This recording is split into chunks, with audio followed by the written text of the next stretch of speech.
You know I've traveled near and far, see the shining sea. I've seen a lot of places and people that were nice to me. One place that's in my heart, and this is how I feel. I'm talking about my hometown, Fayetteville.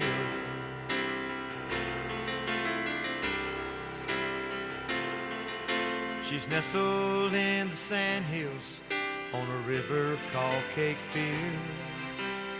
Special to so many who proudly served our country here.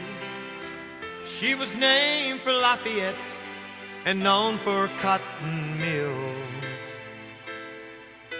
I'm talking about my hometown, Fayetteville.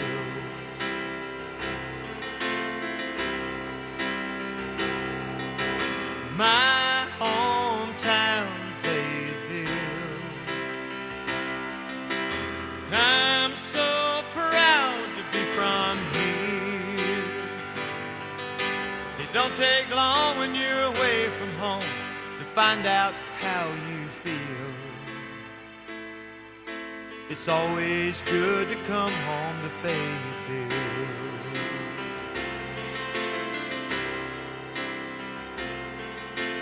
Babe Ruth hit his first one, heard around the world. Sherman marched with the Union and burned the arsenal. Old Market House still standing, but stands for freedom's will. I'm talking about my hometown, Fayetteville.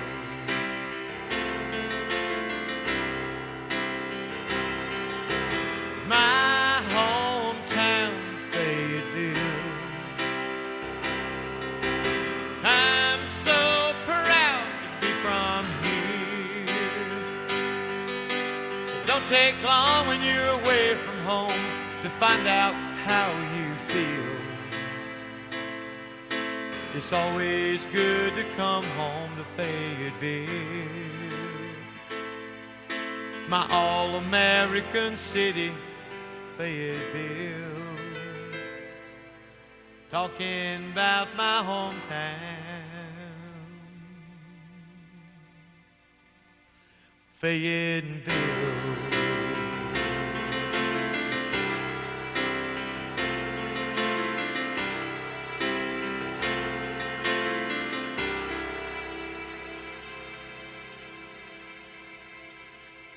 I'd like to call the March 26, 2018 Fayetteville City Council meeting to order. I'd like to welcome all of our visitors and guests and others. At this time, we would have Pastor Riley Holliday from Manor Church. If you would come forth. Ask that all would rise, please, for the invocation, and please remain standing for the Pledge of Allegiance. Welcome, sir. Let us pray. Father God, we are so excited about your presence here tonight. And it's with glad hearts that we welcome you here. So in this moment, Jesus, we ask for a special anointing from you. Would you use this council to lead this city exactly where you want it to go? We ask for your favor, for your wisdom, for your grace to be poured out on us tonight. Even though we bring different perspective, God, we ask for unity and vision. So we thank you for what you're about to do in and through our lives to advance the kingdom here and to change your world. And it's in your mighty name that we pray, Jesus. Amen. Amen. I pledge allegiance to the flag of the United States of America and to the republic for which it stands, one nation, under God, indivisible, with liberty and justice for all.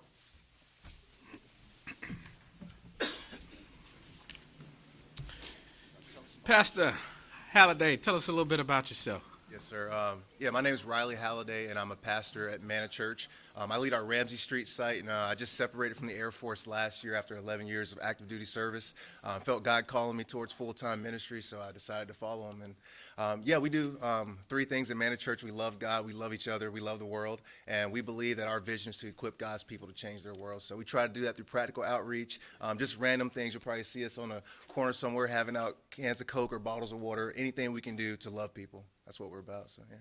Absolutely. Well, we appreciate you, sir, and appreciate your participation in the community and what your church is doing. Thank you. Thank you. Council will move to the announcements. Item 4.0, do you have any announcements? We do, I think. Councilwoman Jensen? Of course. How soon I forgot. Yes, Mr. Mayor and Council, I would like to recognize my team to come up here from the Mike to Mike Marathon, the half marathon that we did. Elizabeth. Oh, she's got on her. Yes, yes, yes. Tracy and Jay and Councilmember Arp. Oh, these Olympians. Yes, yes, yes. And if you didn't see my medal, I do have my cup to make sure that everybody does know. This is our second year that we have done the Mike to Mike together. Jay and I stayed steady at the same time, and Elizabeth and Tracy did better than they did last year, and Jim, Councilmember Arp, joined us this time this year, and I hope that next year that we get a lot more council members and senior staff with us. We're thinking that the city manager might join us this year. But I wanted to give them a round of applause, and again, our team was agony of defeat. All right. I just have to tell you, the way that weather was the Sunday morning, you had to be dedicated, so my hat's off to you. Absolutely. It was very cold. Absolutely. And I did have Jay in a Pine Forest hat, so he was representing the north side. Yay. All right. Also, Councilwoman Jensen would like to recognize your FCYC member. Yeah, I'm beginning to think this recognition is all about the north side tonight, and I apologize. Our Fayetteville Cumberland Youth Council member is Casey Lee. Casey has been in the Youth Council for 3 years now? 2 years now. And she is a student at Pine Forest. She's a senior at Pine Forest. So I'm going to let Casey take over. Thank you, Ms. Jensen. My name's Casey. I'm a senior. I'm actually the secretary of the Youth Council. I've been with FCYC for 2 years. I'm here to just kind of update everyone on our anti-litter committee that's full force right now. We're actually scheduling a teen cleanup day on Saturday, April 14th, where teens from our council are signing up to clean neighborhoods around Fayetteville. And that's actually the Saturday before we have the annual citywide cleanup on Saturday, April 21st. So it's just kind of to get everyone excited about it before we do it. We're actually working on a litter meme contest. So for those of you that don't know, memes are kind of like pictures where, you know, someone has like a funny face and they have a caption for it. So we're having like a contest inside the council with that. And we're filming our own PSAs actually this week to send out to everyone and just kind of let everyone know what we're doing, what we're trying to accomplish, and everything like that. All right, thank you. Mr. Manager, did you have your light on?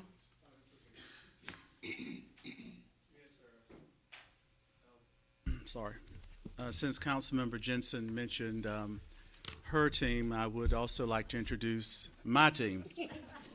Our team for the 5K was Run Like the Winded, and that would be Jackie Tuckey, Birgit Sexton, Rebecca Jackson, Bobby Jackson, Telly Whitfield and family, Andrea Tebby, Deanna, and myself. Did I get Christoph in there? And Christoph. We made excellent time. We were under an hour. So that works out to be about 20 minutes a mile. So we did quite well. Thank you. Congratulations, sir.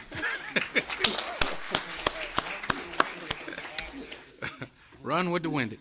All right. At this time, we have some other special guests, and I guess this is Pine Forest night, and Ms. Jensen is very happy about that. Members of the Pine Forest Boys Bowling Team, they're state champions. Could they join us at the podium? Let's give them a round of applause as they come up here. I'll wait till you get...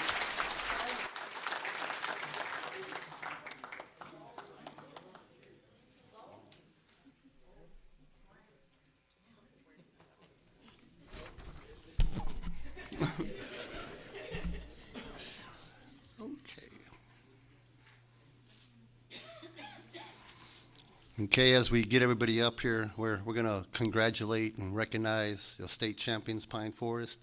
The boys team finished the regular season 4th in conference and took the final slot to attend the state competition. The state competition included 4 games of qualifying to send the top 6 teams into the bracket play. In round 1, they defeated Lumberton. Round 2, they defeated Lakewood High and advanced to the final match against Jack Britt. In the final match, they dominated their opponents, beating them both games to take home the first place trophy.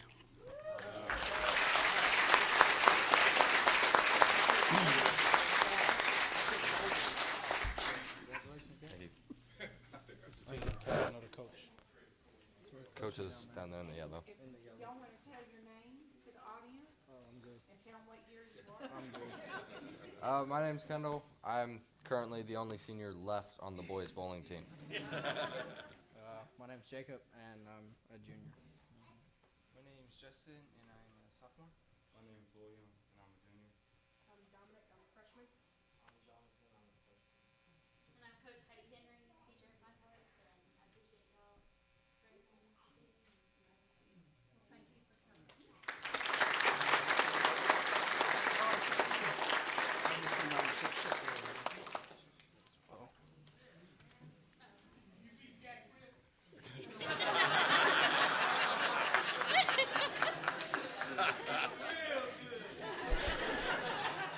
Congratulations, man. Congratulations. Great job. Great job. Congratulations, sir. Congratulations. Congratulations, 2 freshmen, that's awesome. All right. Congratulations. Good. All right, Coach. Well, we hear the principal is here, and the principal can sing. Where you at, principal? Stand up, sir.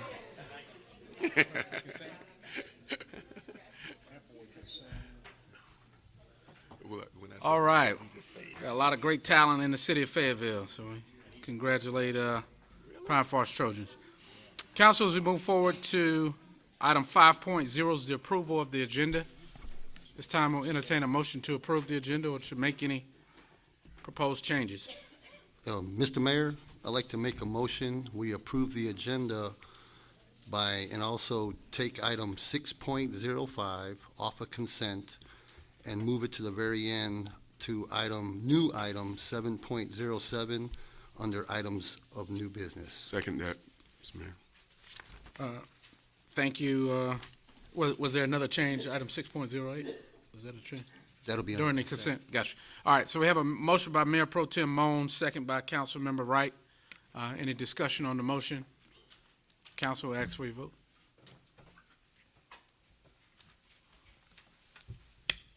Madam Clerk, that's unanimous.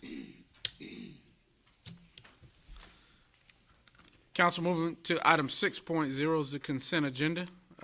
Councilmember Jensen? Yes, Mr. Mayor, I would like to pull item 6.08 for discussion and clarification. There's a motion by Councilmember Jensen to approve the consent items with the exception of 6.08 to be discussed Yes. separately. Seconded by Councilmember Hare. Any discussion on the motion? Council, look for your vote.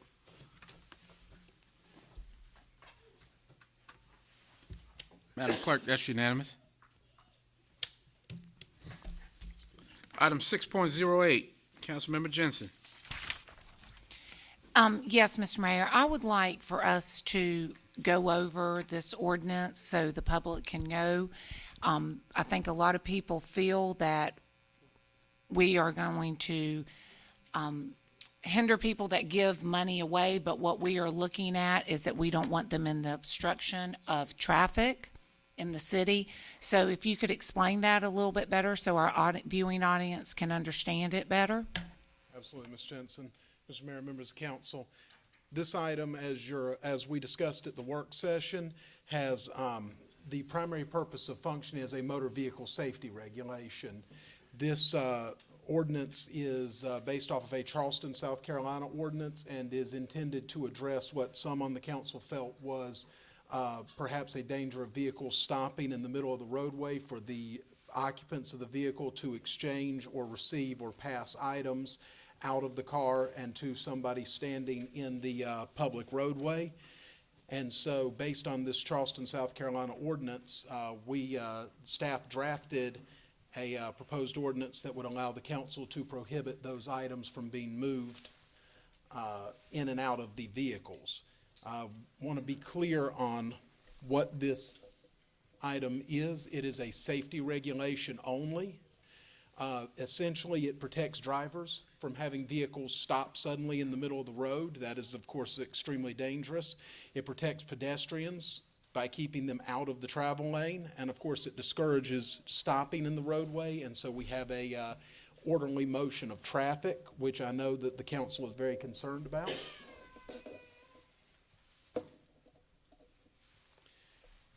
And to ensure that this was not an overly broad regulation, there were several exceptions to the rule created. It does not apply in parking lots, so that we're not interfering with anybody being able to, for example, go to a food truck in a parking lot, or private neighborhood roads. We don't want to prohibit the ice cream truck, as Mayor Pro Tem Mr. Moan pointed out at the work session. And there's a specific state statute that applies that says you cannot prohibit the sale of newspapers, and so we wrote in an exception to ensure that our local ordinance is compliant with the state statute. And lastly, there was some concern at the work session, which was a concern that this was an ordinance which would burden speech. And that is not what this is about. This is not about preventing somebody from giving anybody else money. This is not about ensuring that somebody cannot be a generous person. This is only regulating behavior on public streets that are marked with lined street paving. It is only about ensuring that there is safety on the public streets for drivers and pedestrians. If there are any questions, I'll be glad to address them. Yes, sir, we do have a couple questions. Councilmember Dawkins? Thank you, Mr. Mayor. I do have a couple of questions. The first question is it against the law to stand in the middle of a road or on a median? Is it against the law for a citizen to stand in the middle of the road or on a median? It's unlawful for a citizen to obstruct traffic. It is not unlawful to simply stand on a median. It is unlawful under Section 17.1 of the City Code to stand in a median and solicit. Okay, that's what I was trying to figure out. So what this person is doing is a criminal activity. Would you agree with me that it's a criminal activity? It is a Class 3 misdemeanor under our current ordinance. Okay, and a misdemeanor, is that defined as a crime? It is, yes, sir, that is a Very good. It's a criminal. It is a crime. So now, are we just wanting to treat the symptom, which is the giving of the money, or do we want to treat the cause, which is the person standing in the middle of the road soliciting for money or food? Councilmember Dawkins, I think that is a policy question that's best addressed to this board. That is certainly y'all's decision. I would not presume to tell y'all what you should or shouldn't do. Well, and the one thing I do want to commend is our police, because I'm watching them almost every day pick people up off of the medians who are soliciting for money or food or in the right of way. So I want to commend the police chief and every police officer out there that's doing this, because the problem, the cause is this person is creating a crime, and now we're going to ticket someone. We're going to give them a citation because of their being nice, and that's what I've got a problem with. Thank you. Thank you, Mr. Mayor. Thank you, Councilmember Dawkins. Councilmember Hare? Councilmember Hare? Thank you, Mayor. I was somewhat thrown just a taste from my colleagues' comments, and I don't want to, well, the area, and I was looking through my docket and I don't see it, so it must be in your presentation docket. If you could go to the one where you were speaking of newspapers. On the actual Right, ordinance, Mr. Hare? Right. It's Now, does that apply? I understand what you're saying, but we're also saying we don't want the newspaper guys actually walking in the streets. Is that? Yes, sir. We don't have a problem with them selling from the corner. Yes, sir. In fact, the specific, you remember I stated that there was a specific state statute on point. It's North Carolina General Statute, Chapter 20, Section 175D, and it specifically states that a newspaper salesperson cannot impede the ordinary flow of traffic. So there was no need to put any sort of special regulation in place because their behavior is, one, protected under state statute, and secondly, already prohibits them from interfering with the flow of traffic. So let's make sure that I'm completely understanding, because I've had some residents to speak to me about this. The number one goal of this ordinance is to protect folk and keep people from getting hurt. That's either in their vehicle or impeding into traffic to accept a contribution or whatever the case may be, because we don't want anyone to get hit by a vehicle, and we don't want the folks to be distracted and run into something. So it's all about safety. Yes, sir. This is a safety regulation only. All right. Thank you. Thank you, Mayor. Thank you, Councilman Hare. Councilmember Art? Thank you, Mr. Mayor. So for clarity, this is a safety ordinance. Yes, sir. So, and the intent of the ordinance is not to discourage people from giving. It's to ask that people give responsibly. So if I pull up and someone's asking for money and I pull off into the adjacent parking lot, or if I pull off on the shoulder of the road and I'm clear of traffic, I can give and there's no issues there? Yes, sir. If you leave the publicly traveled area of the road, leave the lane markings and leave the right-of-way of the road, there would be absolutely no prohibition. I think, frankly, as legal counsel would advise you that such an ordinance would be unconstitutional, say that somebody could not give money. I think that is why it is so important that this is a safety regulation only, and only regulates behavior on the public street. And it applies to nonprofits. I mean, in the past, we've seen people at intersections with a fire boot.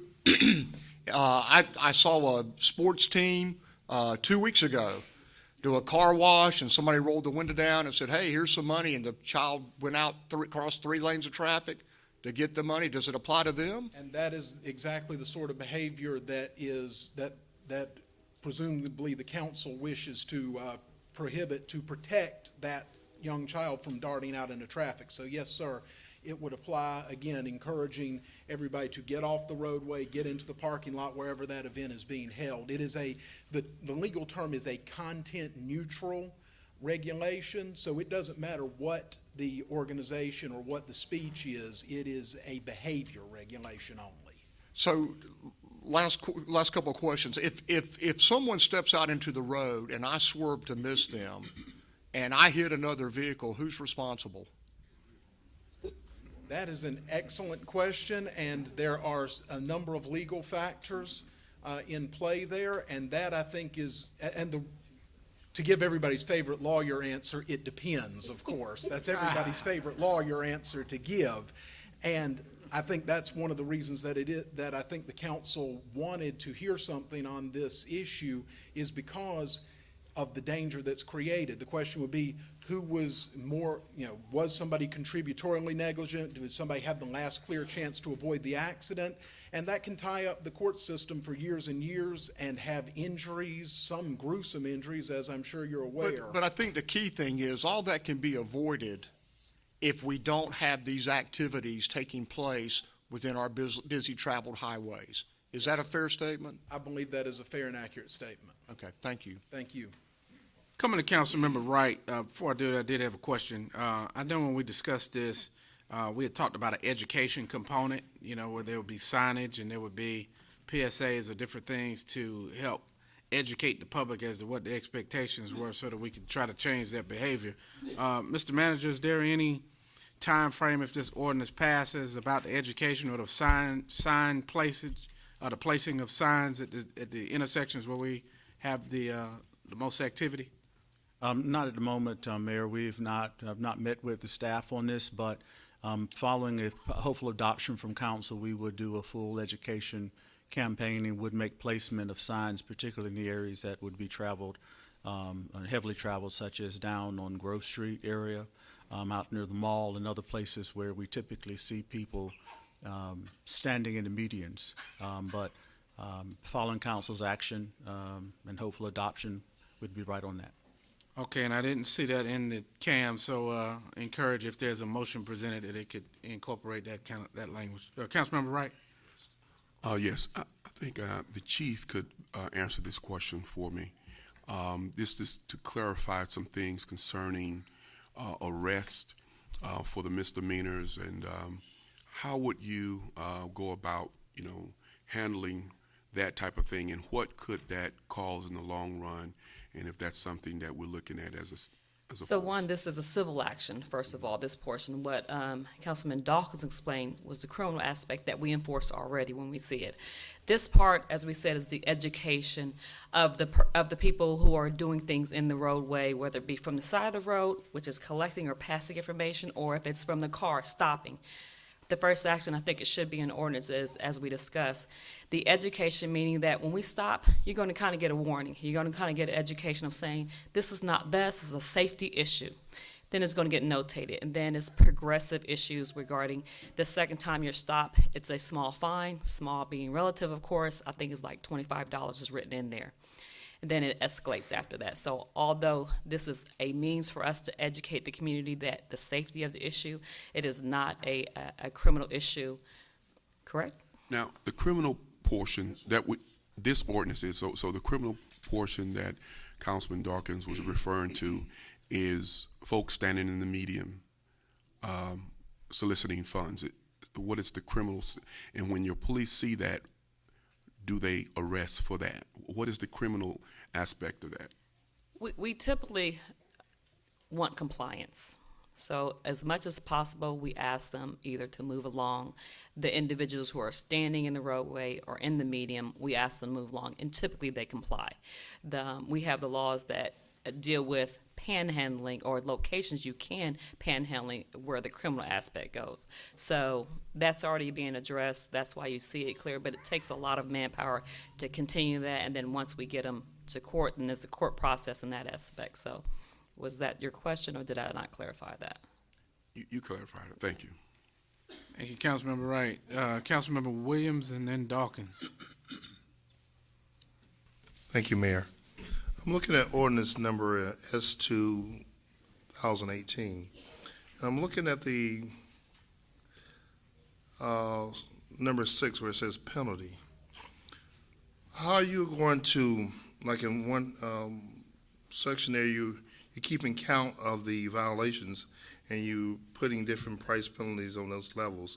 How are you going to keep the data to know if this is the first offense, second offense, or third?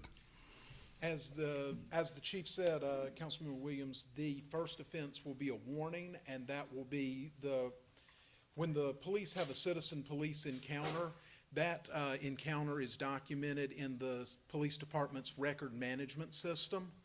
And that record management system will keep track of when a warning ticket was issued. And as Mr. Crisp asked us to add at the work session, Mr. Attorney, can you stand in front of the mic for us? Yes, sir. I apologize. I sometimes have too loud of a voice, and I have a habit of blowing out the speakers, so I was trying to give you a little Don't further blow them back. out, but just speaking to them. I've been told I do not have a soft, dulcet voice, so I apologize if I get too loud.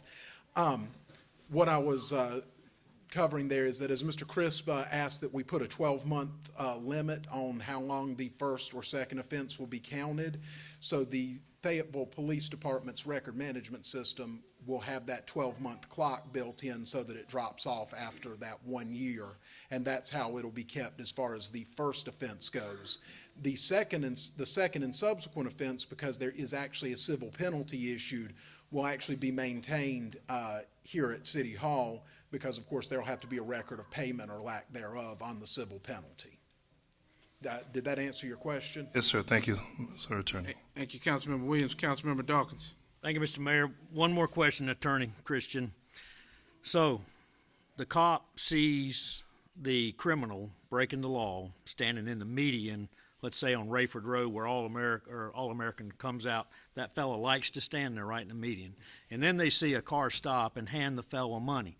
So now is the policeman going to ticket the driver, or is he going to arrest or run off the criminal? Well, Councilmember Dawkins. Does it depend? My hope, well, I've already said that's everybody's favorite lawyer answer is it depends. I certainly don't, part of course, the importance of a police officer's job is to exercise their discretion. And I certainly hope that they would exercise their discretion in a wise manner. I would foresee, though of course I don't want to foreclose anything that Chief Hawkins or any of your officers might do, is that the enforcement would be against the criminal violator in that situation. But Thank you, Attorney Christian. That was the answer I was looking for. I understand that, but let me follow that up with one clarification if you don't mind. Go ahead. Let's say that instead of being on the median, which is prohibited, let's say that there's somebody standing on the sidewalk. Right.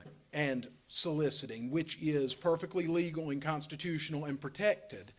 And then somebody attempts to hand them something out. That's where this ordinance will come into play, is when the solicitor is doing nothing illegal. In my opinion, and Chief can correct me if she feels I misstated her situation. I think, Councilman Dawkins, the ultimate resolution is to address the entire problem as a whole. And I think if you educate the action on all parts, you get a bigger impact with the person not standing there. So ultimately, the safety, we're trying to cover all, because he's going to be there still. So trying to educate is going to be more importantly on making it a whole resolution. Thank you. Thank you, Chief. Thank you, Attorney. Thank you, Mayor. Yes, sir. Councilmember Arp. Thank you, Mr. Mayor. So this would also include the distribution of religious materials? It would, in the sense that you would, again, not be able to step out into a lane of traffic and pass something into a car, be it a pamphlet, political pamphlet, Religious literature. Again, it's a content-neutral regulation, is the term I used before. And again, perfectly acceptable to say, please, from the sidewalk to say, please pull into this parking lot and let me speak to you for a moment, hand you some literature, perfectly in compliance with this ordinance, but again, trying to stop people from stopping in the roadway. So, Mr. Mayor, yeah, I just would say that we want to encourage people to give. We just want to encourage them to give in a safe and responsible manner. And there are lots of different organizations in this community that they can give without having to be in a vehicle, that have a tremendous impact on folks that need help. And these folks need help.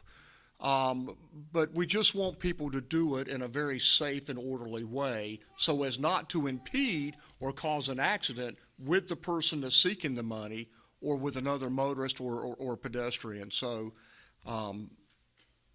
Mr. Mayor, I would move, if we're ready to go to a motion, I would move that the council adopt this ordinance prohibiting passing items in and out of motor vehicles as presented.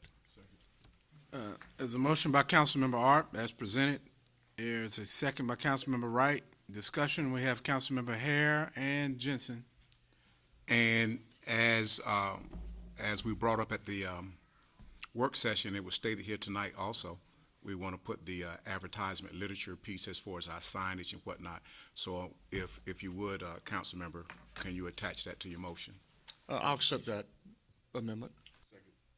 All right, so motion has been amended as stated by Councilmember Hare with the education component that we discussed, seconded by Councilmember Wright. Further discussion, Councilmember Jensen? Yes, Mr. Mayor. I guess I feel since I started this, I kind of need to finish it.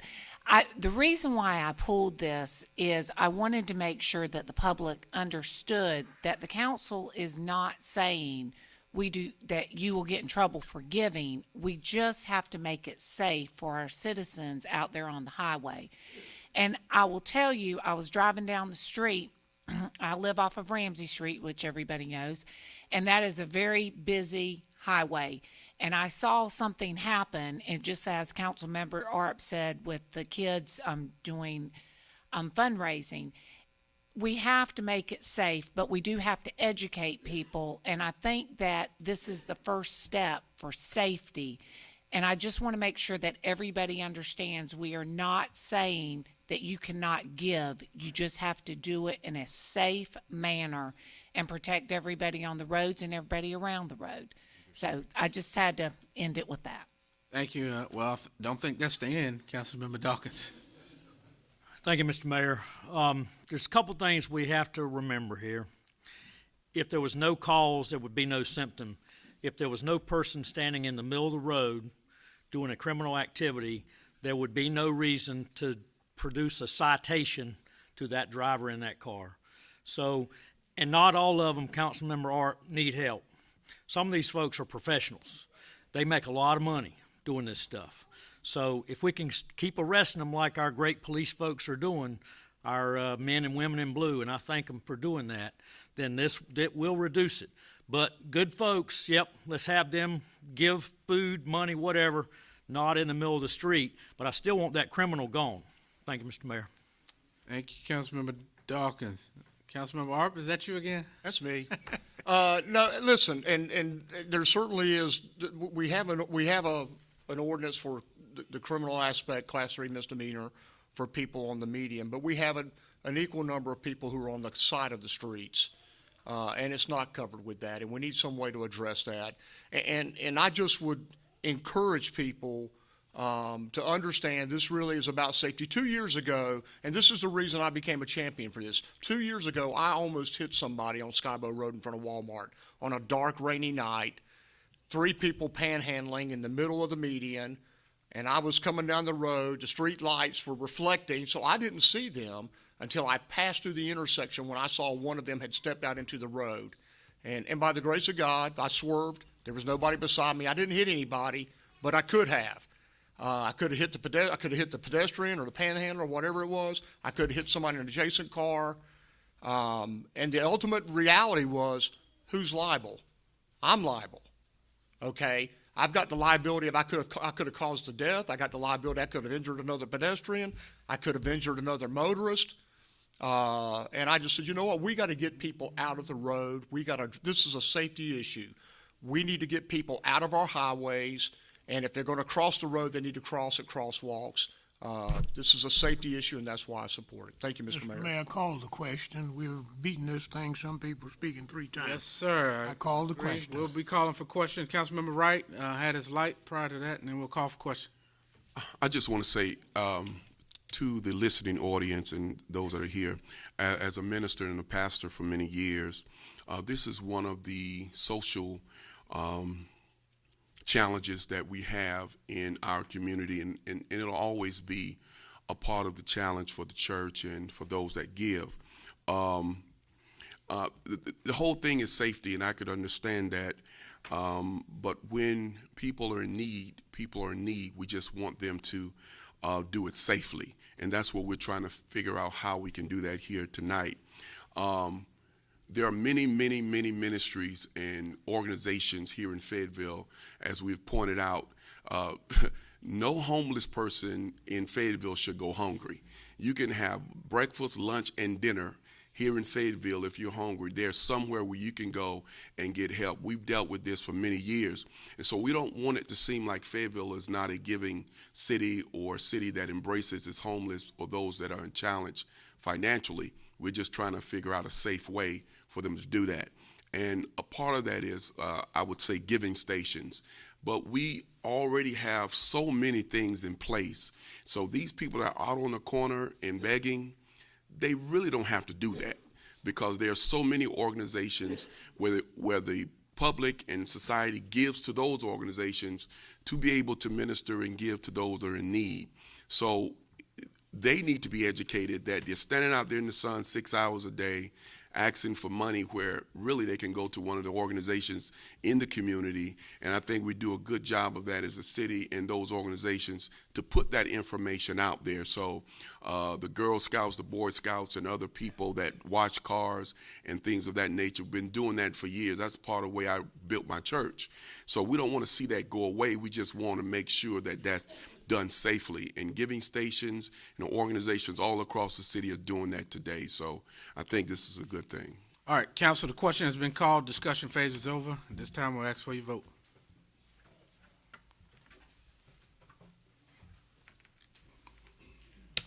Madam Clerk, that motion carries 9-1.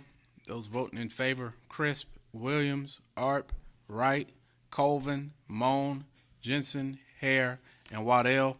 Those voting opposed: Councilmember Dawkins. Bless you.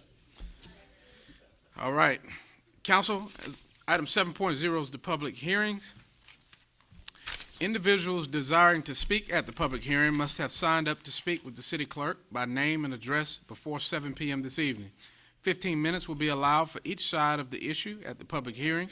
Individual speakers will be limited to 3 minutes apiece unless a previous arrangement by a single spokesperson is designated, in which case spokesperson may use the entire 15 minutes. When the city clerk calls your name, please come to the podium. Clearly state your name and address for the record. You may then address the city council. When the light changes from green to amber, you have 30 seconds remaining, and at the end of your allotted time, the timer will ring. And at this time, we'll have the staff members to Mr. Harmon. Thank you, Mr. Mayor. Our first public hearing is actually a special use permit, so if there are any speakers signed up, we need to get them sworn in before we start. Yes, sir. We have 3 speakers for this item, Mr. Frank Lungies, Mr. Jonathan Yates, and Mr. Brian Woodall.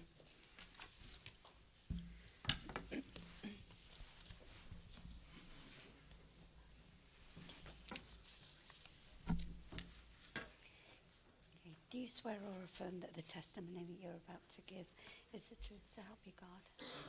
Thank you so much. Thank you, Mr. Mayor. The first case we have before you tonight, P1801F, is the issuing of a special use permit to allow a freestanding cellular communications tower.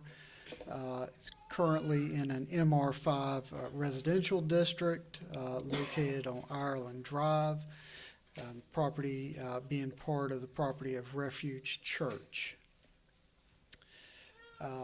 This gives you an idea of where the property is located. The Sears outlet is what you see here just to the north. Property in question is hatched. The cell tower proposal would actually be back here in the back, adjacent to an already existing power substation that you can see here. This area is designated in our land use plan for heavy commercial. You can see with the red, and then to the east and south, a more dense residential area. In a moment, next couple of slides, you'll see I'm going to show you some photo simulations of what the tower would look like from different viewpoints. The first one will be here along Ireland Drive, kind of looking back across that Sears outlet. The second, right in front of the church, and the third here on Fox Circle.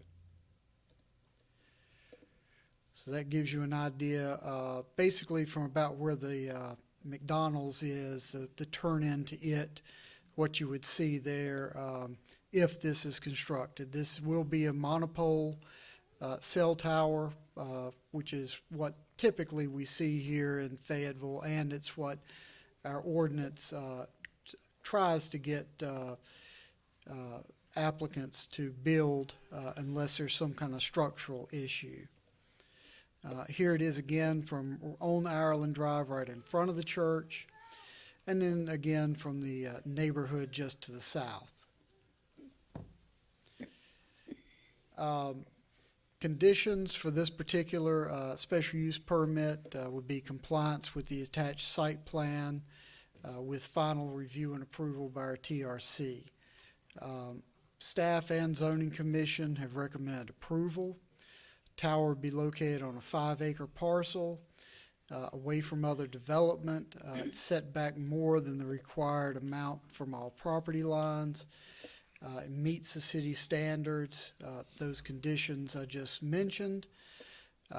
It also meets the city's use-specific standards, which are listed in your packet. And we believe that it meets all 8 findings of fact. That concludes the staff's presentation, and if you have any questions, if you would hold those until after the public hearing for both staff and applicants, then you can ask at that point. Thank you. Thank you, Mr. Harmon. At this time, we will open the public hearing. Madam Clerk, please call the first speaker. Mayor, our first speaker is Mr. Frank Lungies. Welcome, sir. Welcome to me. Thank you. I see you have a long agenda, Mr. Mayor and members of the council. I'll try to be brief. My name is Frank Longest. I'm an attorney practicing law in Burlington, North Carolina. Our firm is Holt, Longest, Wall, Blates, and Mosley. We serve as North Carolina counsel to the applicant. I could go through a nice long spiel, but since you have a long agenda tonight, let me just mention a couple highlights. I think all of you are aware of the increase in data and need for mobile service. This is becoming very, very important as a public service to the community and to all of us who use such services. When I was a young person, many years ago with this white hair, I did enjoy the comic strip Dick Tracy. And he had a watch, if you may remember, that had a TV screen and he communicated by voicemail. We now have that available today. But with that transition, that advance we're having, we have a great need for more infrastructure in the cellular tower field. So that's why this application is here before you tonight. I'd like to introduce to you Jonathan Yates, who is an attorney from Charleston, South Carolina, who put together this application and is one what we call the guru in the mobile communication cellular tower construction field. Jonathan?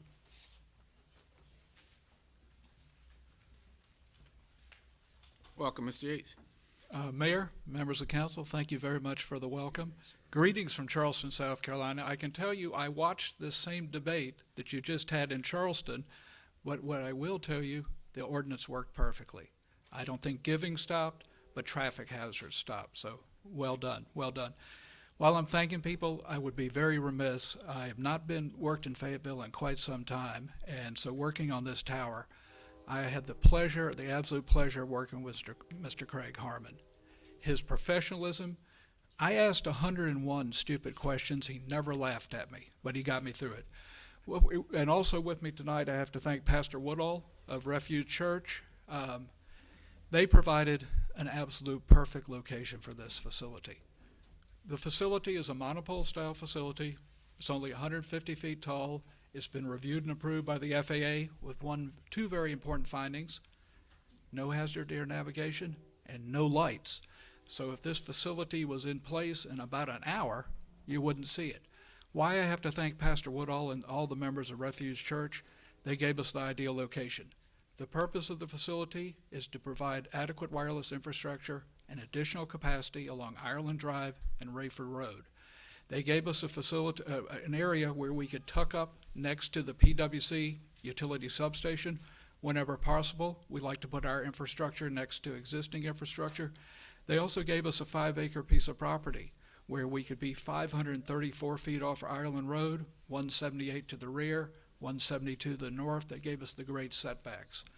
The facility itself is designed for at least four cell carriers. Just for the folks that live in the area, it takes about 30 to 45 days to build the facility. After that, the carriers only visit about 4 or 5 times a year for about an hour. But what are we trying to do? We're trying to improve the wireless infrastructure in that area.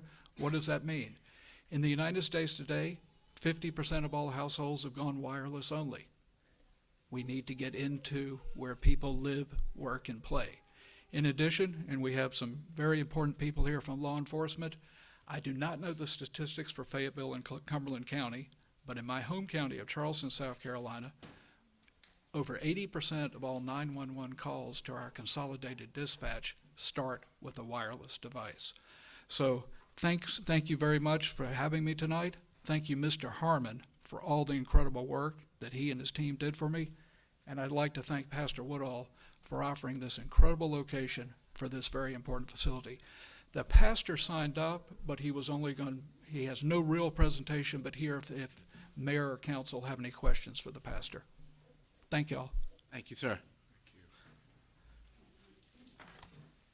Mayor, our next speaker is Pastor Brian Woodall. I think he said he forsake his time. Okay, we have no further speakers. Just pray for us, Pastor. Mr. Mayor, members of the council, if I may formally request that the packet we presented to you be inserted as part of the record, since this is a public hearing and a judicial quasi of nature. We ask that that record be part of what we've submitted to you. Thank you. Thank you, sir. Council, is there any further questions before we close the public hearing? I think this is good. All right, this time we'll close the public hearing. Council, I'll look to you for action before we do that. Where's Mr. Harmon?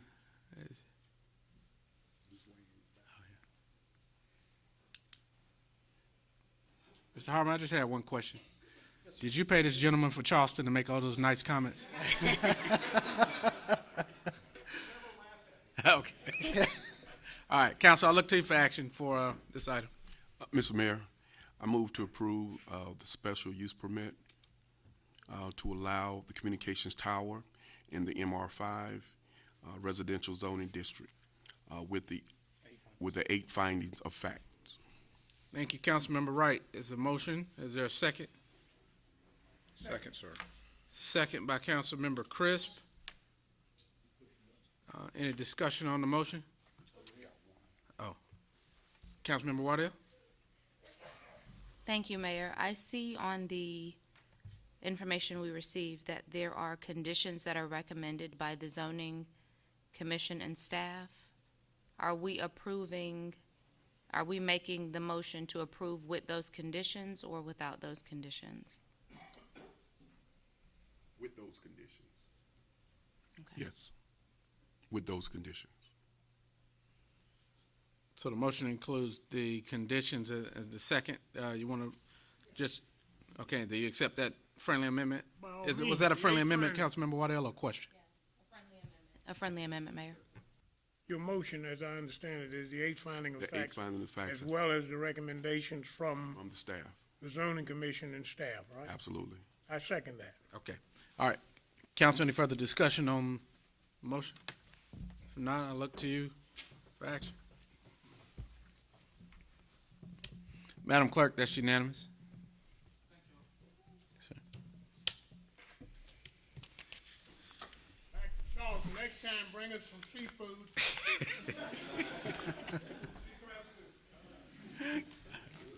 And let me just say, my daughter lives in Charleston, and you obviously don't go out to West Ashley or some of those other areas where panhandlers are standing in the middle of the road. So when you said it works perfectly, sir, you are mistaken, Mr. Yates. Johnny wants to Hey, you're doing a good job in Charleston. Keep up the good work. Oh, all right. Item 7.02. Mr. Harmon, good to see you again. Thank you, Mr. Mayor. The next case we have is a rezoning request, P1808F. Property is currently zoned neighborhood commercial. The request is to go to an MR5 mixed residential district. The MR5 would be rezoning 2.7 acres of 5.39 total acres. The remaining part of this property is already zoned MR5. So you'll see in a moment that there's a portion of it that is still NC. Here's how the property lies currently. Cliffdale Road, as it makes a big turn south going toward Rayford Road, and Hoke Loop here. This property here to the south is no longer wooded as it shows here. That's a Walmart neighborhood market now. And as you can see here, this portion of the property is already zoned MR5. And then this portion of the property in question is zoned neighborhood commercial.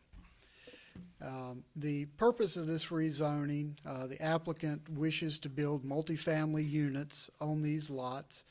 At the moment, they're looking at 72 units. The big thing to keep in mind with this is that currently they're allowed to do 72 units on these properties without rezoning. What the rezoning will allow them to do is build their project in a little bit of a different manner than what they can get away with right now. Again, the property is vacant currently. And it is called for residential on most of the property, and then was called for lighter commercial back here. Keep in mind, this is just conceptual, and this is a straight rezoning, so they cannot be held to this. But this is the plan that that has been submitted to us at this point. And I believe they have submitted to our technical review committee for review as well, based on this plan. And this plan that they have, they could not construct under the current zoning, but by rezoning part of the property, the remaining part to MR5, then they can do it this way, which actually allows for a little more open space. It allows for the buildings to not have to be built as tall. They would have two entrances into this development. One here on Harper Road, which goes, or Harper Road, which goes into Cliffdale here, and then you've got the stoplight here at Cliffdale and Hoke Loop, and then the other entrance would be a little ways back, which would be kind of at the back side of the Walmart grocery store across the street. So it is a little ways removed from the traffic signal as well, to give an area for traffic to come in and abate itself. Another thing to look at currently, and this is a picture of the property, this is the corner. This actually still is currently zoned neighborhood commercial. They could develop not only what they want to do now, the number of units, they could also put commercial on this corner, which typically commercial is a higher traffic generator, especially during all hours of the day, than you typically get from residential developments. And then this is just to the side, you can see the Walmart here. The second entrance to this proposal would be down here somewhere around where that sign is, would come into it as well. The staff has recommended approval. This is a little bit of an odd case. We only had 4 zoning commission members at the zoning commission meeting this night, and the commission had a split vote 2-2. Again, staff, however, does recommend approval to the MR5, and that's based on the rezoning we feel is consistent with prior actions of council to identify this part of the city as appropriate for mixed-use residential. The city's land use plan calls for low-density residential. However, the trend in this area is more for commercial and higher density residential these days, especially along the major roadways where you have several other multifamily units to the east along Cliffdale Road. The property is surrounded by mainly low-density residential, but again, part of this property in question is already zoned MR5. And once again, under the current zoning, even though it's a mix of 2 different zones, the 72 units of multifamily would already be allowed on this property. Mr. Mayor, if you would allow us to hold questions till after your public hearing, we'll do that again. Thank you, Mr. Harmon. This time, we'll open the public hearing. Madam Clerk, if you could call your first speaker. Mayor, we have 5 speakers for this item. We have 1 speaker in favour and 4 in opposition. So the first speaker will be given 15 minutes. Mr. Bill Owen.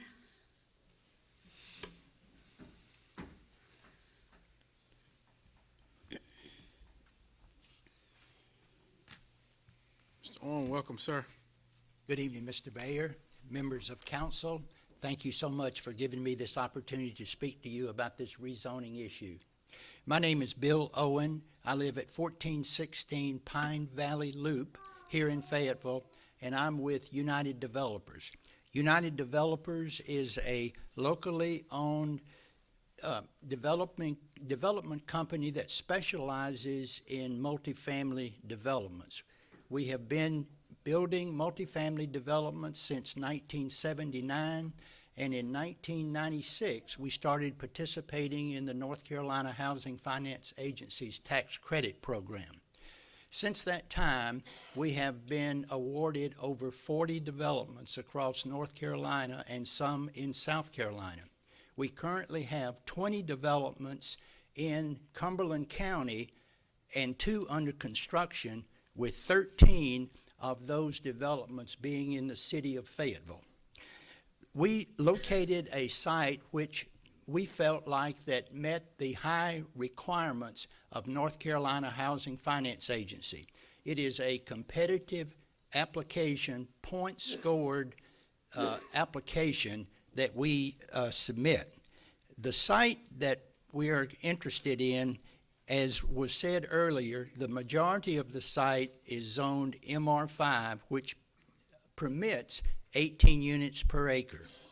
The part that we want to have rezoned is neighborhood commercial, and that permits 6 units per acre. The total of that would end up being 72 units.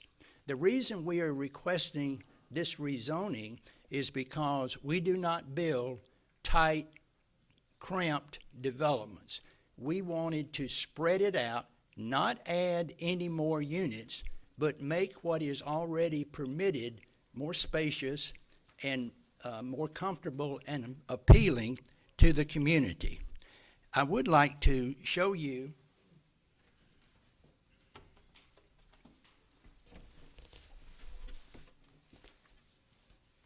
I think you can get a better idea of exactly what the site looks like.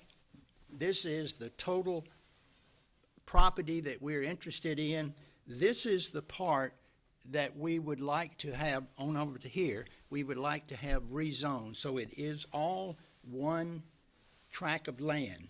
Here in the corner is a daycare center that's owned by the property owner.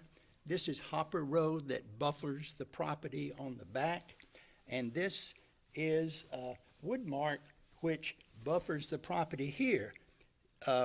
These are 4 single-family residents, and our plan would be to construct a 6-foot privacy fence to protect those folks and the privacy of their backyards.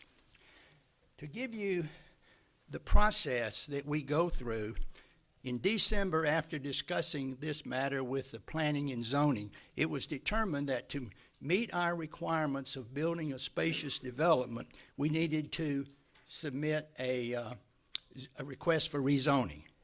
January the 18th, we submitted our application to North Carolina Housing Finance Agency. February 13, we appeared before the Zoning Commission, and as was said, there was a 2-2 vote. March the 1st, I met with the West Cliffdale Neighborhood Association's Neighborhood Watch meeting and tried to answer all of the questions that they had and tell them what our proposal would be. On March the 12th, I would need to say that part of our application process is a market study. It's commissioned, third-party commission. On March the 12th, we received the information from that, which indicated a strong need for multifamily affordable housing. On March the 22nd, part of the application also is the point scoring of the site. On March 22nd, we received the point score on the site, and it was a perfect 60 out of 60 possible. We believe that this is a very doable location, and I want to make it clear to council that we are not requesting rezoning to build the development, because we can build it under current zoning. What we are requesting is the rezoning to permit us to build a more spacious development. I realize that the layout is not finally approved, but this is what our proposed development would be. This is Hope Loop. We would have one entrance down here, and then this would be an exit, more probably an exit than an entrance, because it's a little difficult to enter, but that would be for emergency vehicles or exit. The good thing about this is the control of traffic is governed by a traffic light here and a traffic light down there. So we do not think that this would cause undue congestion on the Cliffdale Road or Hope Loop Road. And I tell you, based on the strong market study we got, based on the high point score we got for site evaluation, we plan to move forward with this development. But what we're asking you to do tonight is to make that development better. You can make it better by letting us make it more spacious, more green space available within the development. The development would have 6 buildings, three 8-unit buildings, which are 2-story, 3 16-unit buildings that are 2-story, and then a separate management community room where we will have, excuse me, on-site management. I'll be happy to answer any question you may have now or later, but I would certainly appreciate you permitting us to build a better development. Thank you. Thank you, sir.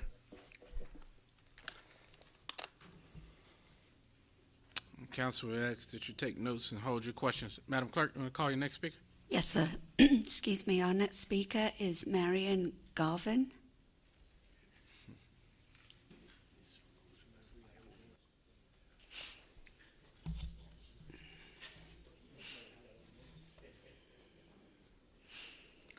Good evening, Mr. Mayor, City Council. Thank you for allowing me to address you. And Mr. Garvin, how are you, sir? I'm well, sir. And you? How have you been? All the things that Mr. Owen has said is basically true from a provider point of view. They're trying to sell a product, but we are the neighbors who live out there. We are the person who have to endure what they put there, and that issue is not addressed here. When we did a straw poll to find out did we want the housing unit built there, and everybody said no. And first of all, why? Right now we have 7 apartment complexes on Cliffdale Road within a 1.5 mile radius. Now, somebody is making a big to-do, but well, we don't want it there. It's not that we don't want it there. The school system can't afford it. The school system is overcrowded. And the other issue we have is that there are no sidewalks for the kids that are going to move into this area of 72 units to make it to school. They're offering a 10 to 20 foot buffer zone for the people who live in there. Now, it's fine for him. He lives someplace else that you can build a 10 to 20 foot buffer if you a property or an apartment complex is going next to your house. I don't think you'd want that. And this is what we're trying to avoid. A 6-foot fence as a privacy is really not that much to consider when you sit in your backyard and have a barbecue on a Saturday afternoon or Sunday afternoon. Right now, there's no sources for the children out there, and we don't have that right now because right now there's nothing for them to do. There's no swimming pool, there's nothing for them to do. So when the evening is over and the summertime is here, they're gonna go someplace else. They're gonna start meandering around and doing whatever they wanna do, and we're concerned about that. And we talked about the traffic. The traffic is presently unbelievable. As he showed that we, on the corner of Hoke Loop and Cliffdale, there is a Walmart there presently. Now, at that light, there's enough problem just making that right-hand turn on a day-to-day usage. Right now, we have a Walmart on that corner. We're going to put an apartment complex there. On the other end, we're going to put a medical facility. That road can only handle so much traffic. There is only one entrance into that apartment complex once it's established, and it's going to be established behind the citizens who live there. So that means you have to go down the road and turn off of a Hoke Loop behind their house in order to get into the subdivision. Now, he talks about coming out of the subdivision, coming out of the apartment complex onto Hooper Road. That is impossible to do because, one, there's a barricade which you can't drive over. So therefore, for fire vehicles to get in, it would be hard for them to get out. They can come out of the facility but not go in.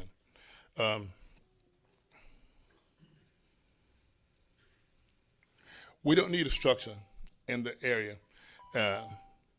adjacent to homes with 24 hours of coming and going. So we need something that's going to be beneficial to the community, and so far this does not indicate that. Thank you, Mr. Garver. Madam Clerk, you call your next speaker? Yes, Mayor. Our next speaker is Carol Johnson.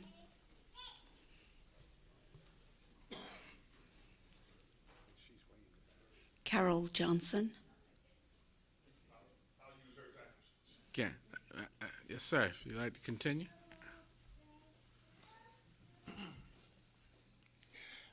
They told us that, well, you know, the facility is going to be really great and everything is good. But the thing about it is that we're the one who to live adjacent to this residual of what they leave there. So the citizens of the community, which is over 1,200 houses that are in the immediate area, and we have to deal with the coming and going of every day that happens there. And right now, we don't have enough land zone to do what they need to get done. So what we're asking the city council to do for us is not to approve this. Let them stack it on top of one another like they need to, because we don't want it there. The community does not want it. We took a straw poll and the decision was not to have it there.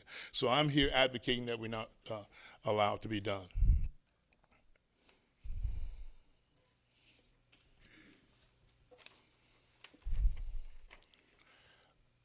They tell us about the perfect scoring of the area, which is true.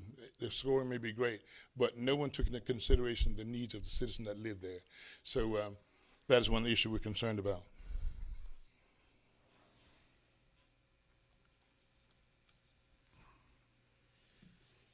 That's it. Thank you. Thank you, sir. Mayor, our next speaker is Ms. Antoinette Graves.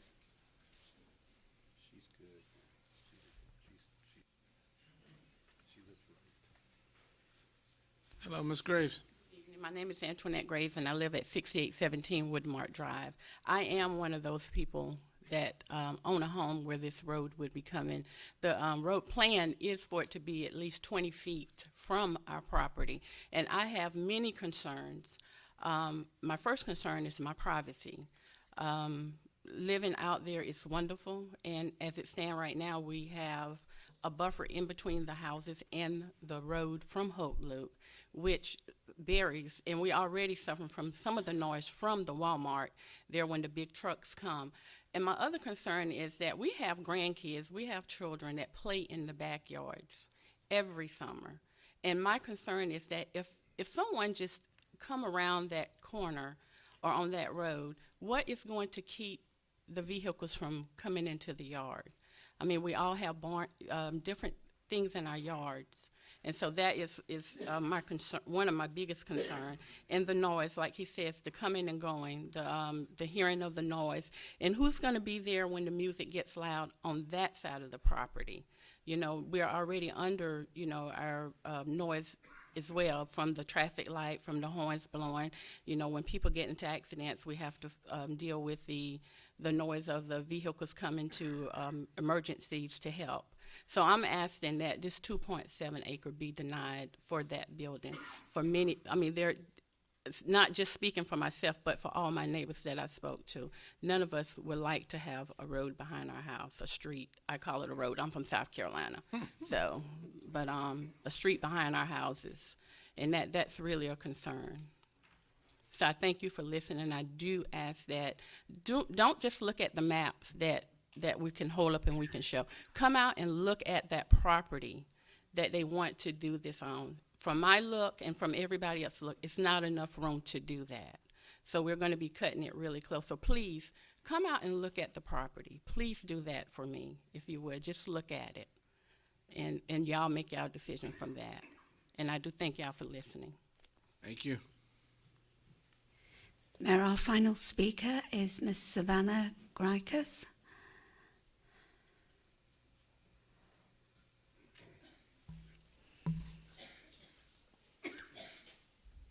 Hello? Hello, good evening, Mayor, good evening, Councilman. First, I would like to, do I need to click anything? Name and address, yes, Name ma'am. and address, okay. My name is Savannah Gracious, and I am located on Timbercroft Lane in the Cliffdale West community. First, I would like to actually clarify something that Mr. Garvin mentioned. He mentioned that there will be a medical facility at the other end of Hoke Loop. At the same zoning meeting, there was another rezoning issue that came up for a medical facility that's being built on the corner of Hoke Loop and Rayford Road. And so our concern is all of the congestion that's going to happen and occur because you have an apartment complex with 70-plus people that are going to be there, and on the other end, there's going to be a medical facility that's going to actually be holding residents, which is going to bring even more traffic onto this two-lane road in between that, both of those ends of Hoke Loop. So just wanted to clarify that.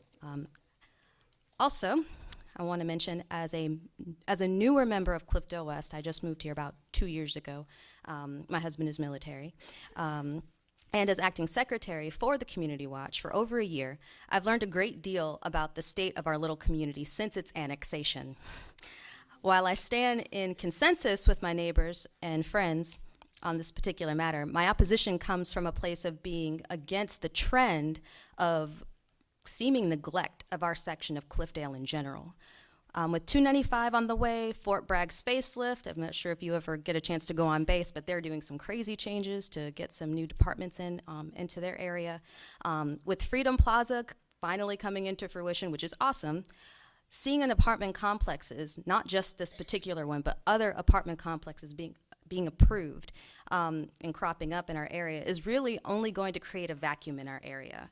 When my husband chose this particular house, we were really looking forward to just making it our home and keeping it there for as long as we can. Even if we move away, our plan is to come back to that particular area. And seeing this trend of a vacuum, seeing everything being sucked from this area that's kind of recently been annexed, being put into other places, it's just very frustrating, and we would rather see efforts being made to stimulate and balance our economy to include Cliffdale West.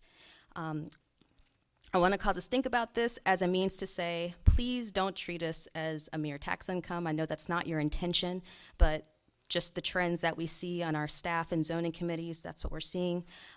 Consider doing more for our area beyond our senior center.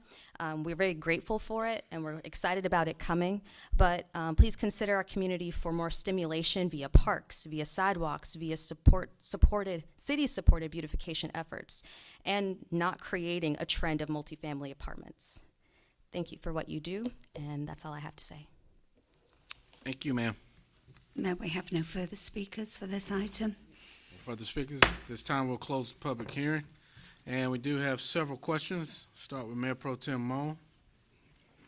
Mr. Harmon, could you come up to the podium, please? And I've got a couple questions, for you and another individual. So the way, I read the agenda packet, heard your presentation. This is a straight rezoning, not a conditional. So whatever's on that site plan really means nothing tonight. Would that be a fair statement? Yeah, and that's what I stated earlier. Right. This is a straight rezoning. That's more for informational purposes. Right. And if I heard correctly, in MR5, you could have more units per acre than neighborhood commercial. You can, correct. So if we take the 3 whatever acres of neighborhood commercial, you could actually build more than 72 units if it met all of the UDO codes. And under straight rezoning, Correct. it could be 120 units, or 110 or 85. Under the potentially. straight rezoning, they would not be held to that 72 number. Okay. Okay, I think that's that's good. Then I'd like to have a couple questions of Mr. Owens, who's representing United Developers. And I've got to thank Mr. Owens. I was at the Cliffdale West Community Watch meeting on March 1st. He came out, sat there for 30, 40 minutes, took questions, and I was there. I listened. I didn't ask any questions. And I thought Mr. Owens and the Community Watch, they actually interacted very well together. So that's the type of interaction we need between, developer representatives and community watches.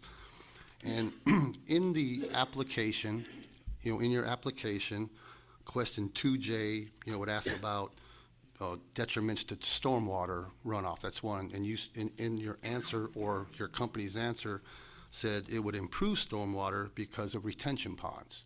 But then when you look at your site plan, and you've got 70-some% of the land covered by impervious surface, there's no stormwater ponds on the site plan. Yes, sir. That is a change that we're making. Our stormwater retention will be underground. Underground, okay. Yes, sir. And I've seen that before. We've done it on Riley Road. Yes, sir. Okay, so that's doable. And may I make a comment on about the rezoning? We would never build more than 72 units on that site. Never. And I'll come back to that, because there's a way we can make sure that doesn't happen. We can make sure that doesn't happen. We would never do that. I can't take your word. I have to see it in writing. But there's a way I could recommend that the neighborhood might go with. And that's a discussion you and them would have to have, and then come back to us at a later date. In the minutes from the zoning commission, when you spoke, it said that the neighborhood would have 2 entrances with stoplights.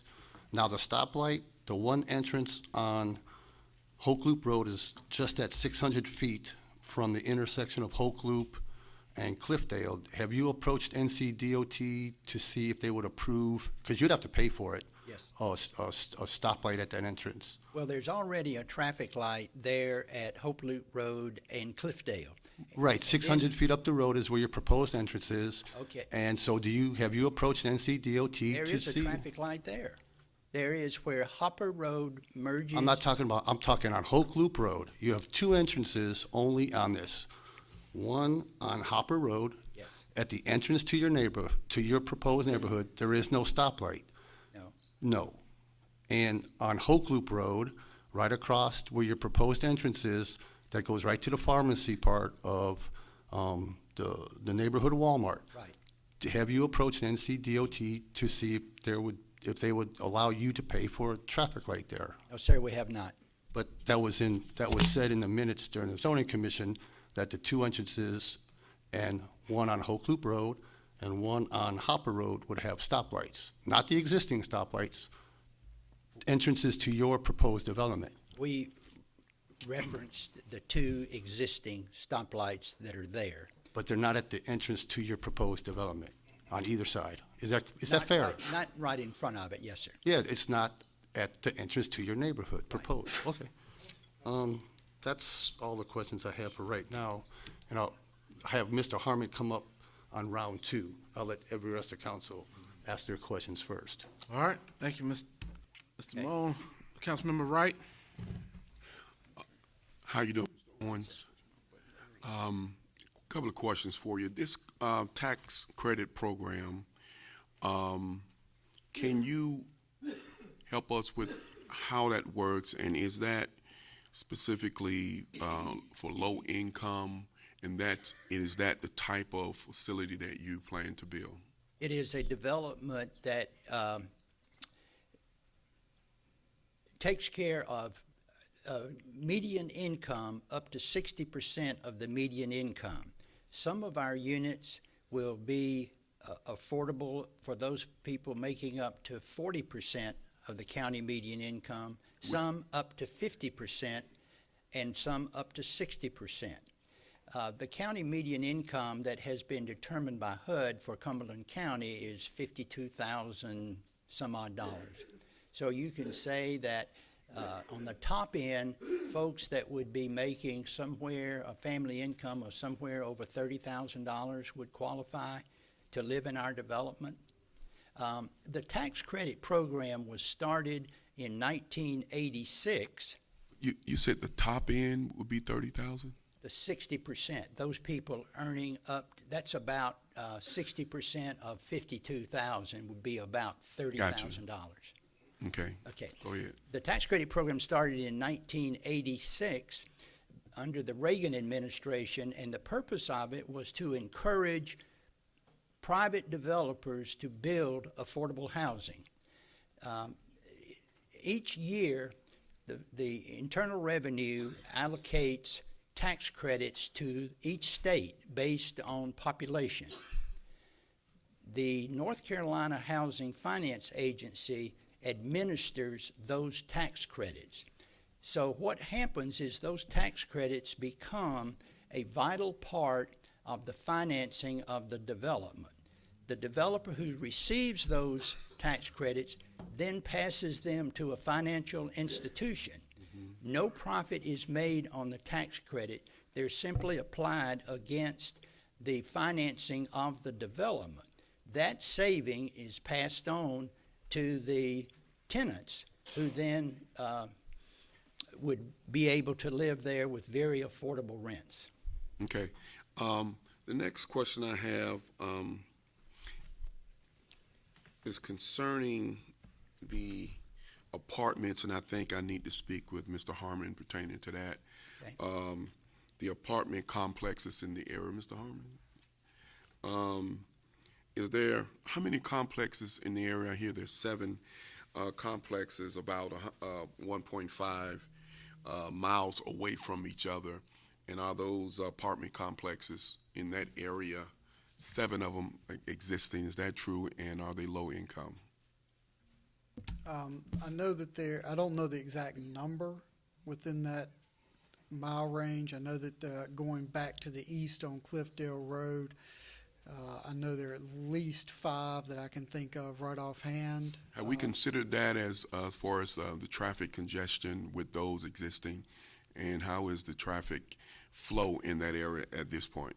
Well, those are right at Rim Road as well, so they have another outlet to kind of get out of that area.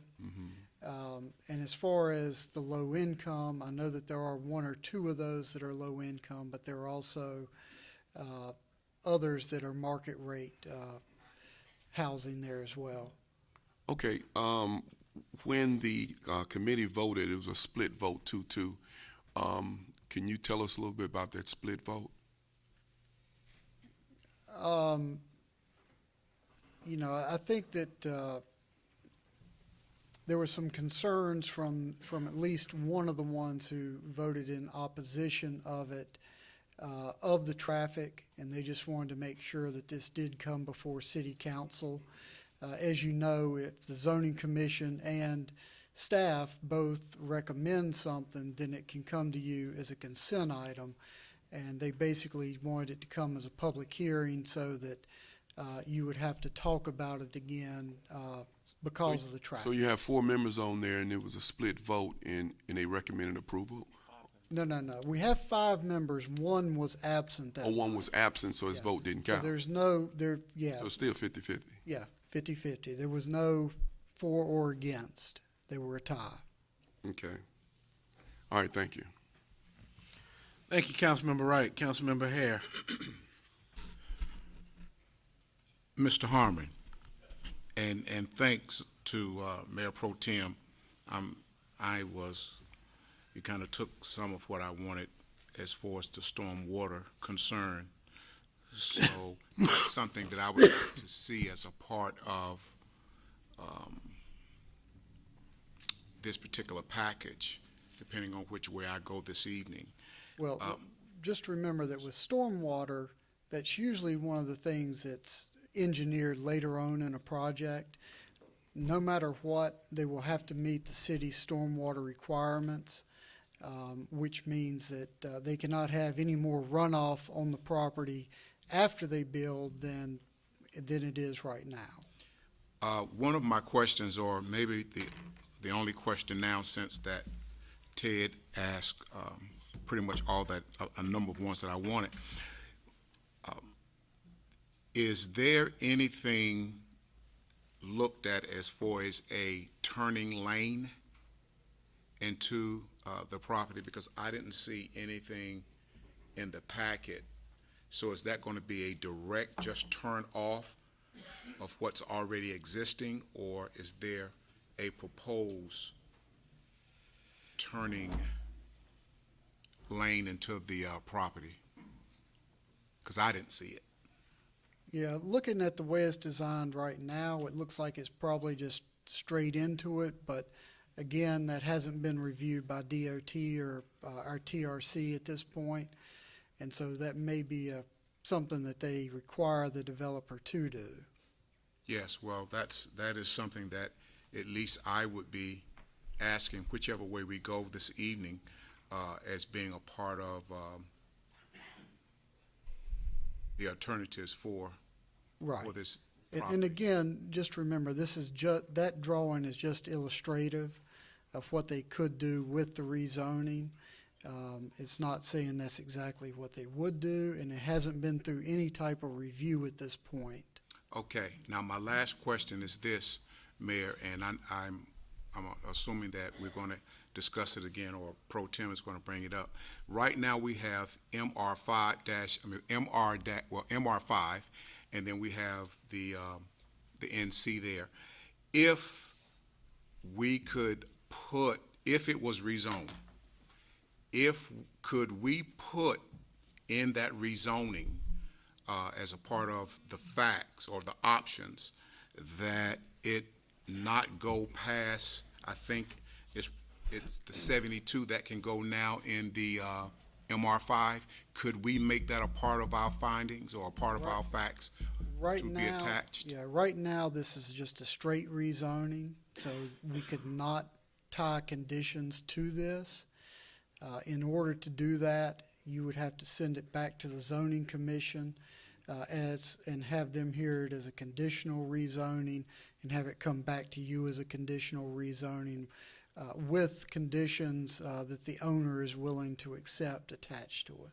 Okay, could I get the attorney to come back up, please? Yes, sir, you. He's not an attorney. Oh, excuse me, I'm sorry. Mr. Owens, come up, Mr. Owens, I'm sorry. Just a resident. Okay, Mr. Owens, the resident and taxpayer. Yes, sir. Would that be an objection? Not at all. Let me get it out first. Would that be an objection if we were to rezone to the MR5 across, that the stipulation be there that you all cannot go past the 72 units? Yes, sir. I read your mind. We would Well, accept I think that. it's important to note that tonight, we can't put any stipulations on there. It's just approve or disapprove of the rezoning. And Right. Yes, sir. I was just asking the question because I'm thinking, well, yes, thank you, Mayor. I was aware. I just wanted to make sure we track that. Right, I understood that. Thank you, sir. Thank you, Mayor. Thank you, Councilman Hare. Councilmember Jensen? Mr. Owens, yes, please come back up. Okay, so as I'm looking at your site plan here of the buildings and everything, I heard you and I'm going through. The only thing that I got the first time around, you said you were gonna have 3 buildings of 6 units, 3 buildings of 8 units. No, ma'am. 3 buildings of 16 units. Okay, And 3 buildings of 8 units. A total of 6 residential buildings, which equals 72 units. okay, Then a separate building, which is the management office, community center, place where the residents have access to computers that we provide, plus playground, plus picnic areas. so I'm looking at the layout here. So I guess my question is, if this does not get zoned, what is the plan? Because what I'm assuming is, if you say you can build 72 units in the land that you have right now. Yes, ma'am. I am assuming that your apartments or housing will have to be, they won't be able to be, I saw some 3 bedrooms in here. Oh, yes, ma'am.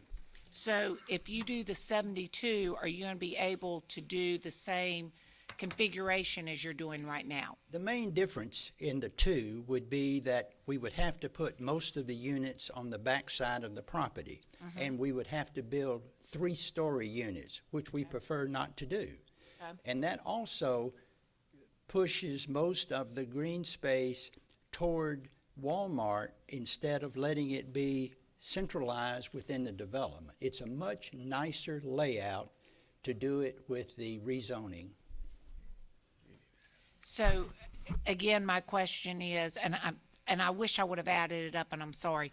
So, what you're telling me is, I think you have, let's say you have 10 3-bedrooms, and you have, 16 2-bedrooms. It's still going to be the same configuration. Yes, You'll have ma'am. the same amount of 3 bedrooms and 2 bedrooms and 1 Yes, bedroom. ma'am, there'll be 12 one-bedroom, 36 two-bedrooms, and 24 three-bedrooms. Regardless if you have the Yes, piece of ma'am. land or not. Okay, thank you. Thank you, Councilmember Jensen. Councilmember Crisp. Mr. Harmon, what is this rectangular area in there that, when you showed it on the other map, it was yellow? It looks like a house or structure in there.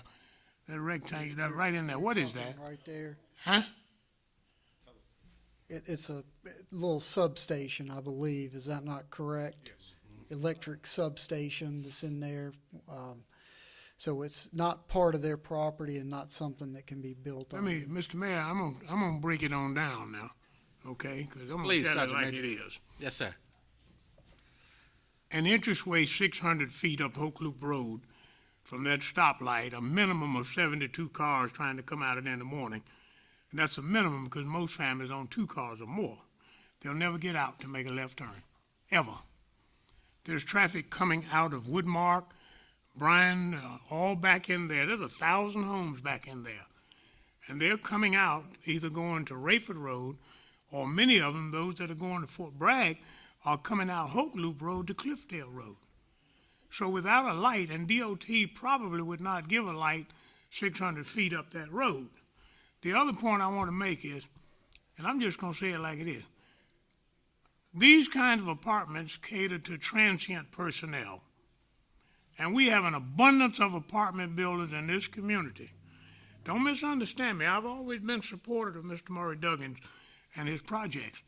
But every time you look, I'm seeing empty apartments all over this city, all over it. So the traffic here, and we're inundated with vacant apartments already. That's all I have to say.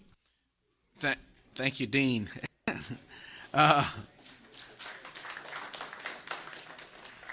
Councilmember Dawkins, and then Waddell and Art. Thank you, Mr. Mayor. Mr. Harmon, it appears, is there an in and out on Hopper Road? There will be an entrance to Hopper, and you can get out, not, like they've been saying, it's not the easiest way to get out, but you can get out. Well, the point I'm trying to make is if we don't approve this zoning, this rezoning, the only entrance to this development is going to be in and out of Hopper Road. Is that correct, Mr. Harmon? No, they'll still be able to do the entrance here on Hoke Loop. It's just that most of the development will be concentrated in this area where the MR5 is, and then you'll have less dense through here where the NC is. All right. So whether we approve this rezoning or not, they're going to still go out on Hoke Loop Road and Hopper Road. Is that correct? Yes. Okay. So they can put 72 units in there, and it would be much more concentrated. And then what can go in the neighborhood commercial? Can a gas station go in there? Yeah, gas Yes. stations. A and gas station some can other go in there, and you talk about lights. There's going to be huge amounts of lights.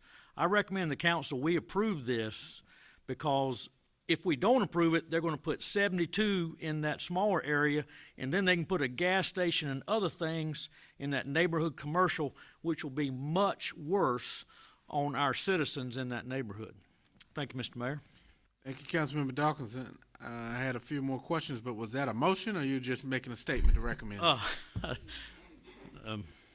Okay, all right. So I think we you still got some more questions. Yes, sir, absolutely. Councilmember Waddell? Thank you, Mayor Colvin. Actually, Councilmember Crisp must be reading my notes because he pretty much took the words out of my mouth, so I'll pass. Okay. Thank you. Councilmember Art? Thank you, Mr. Mayor. Mr. Owens, can you come back up? You must be a golfer or a boater, or you got a good-looking tan going there, Mr. Owens. I haven't played but once this year. I've Yes. been working. Yeah. It's still March, and you got a tan. I'm like, how do you do that? Mr. Owens, the $1 million question. regardless of the zoning decision tonight, are you guys going to develop this property? We're going to move forward with it, yes, sir, because based on the market study results and based on the site evaluation, it makes it a very competitive site.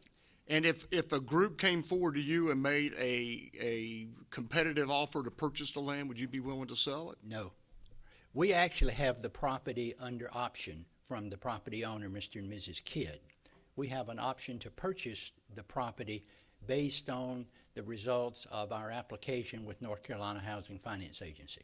So this development is going to happen regardless of how we vote? We're going to do everything we can possibly do. We just want to build the best-looking development we can possibly build. Thank you, Mr. Owens. Yes, sir. Thank you, Councilmember Arp. Councilmember Moan. Is this second time? Yes, sir. Red buttons for second. Mr. Harmon, question.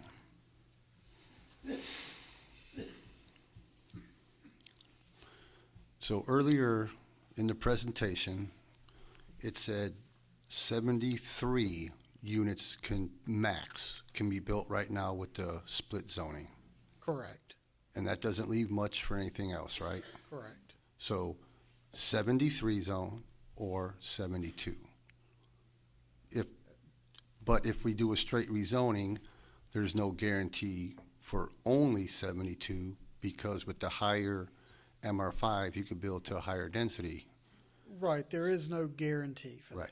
So the question before council tonight is a straight rezoning, and then we could wake up next week and there could be 112 or whatever number's permissible at the higher density, regardless of what the site plan says. Now, it's a very good company, has a very good track record, do very good things for our community. But if it's a straight rezoning, then there's nothing that says that 72 cannot go up. Correct. So if council denies the rezoning tonight and the applicant still wishes to build a spread out plan, they could come back with the conditional zoning under the current or conditional, we rezone it later under specific conditions that the applicant and the neighbors agree with.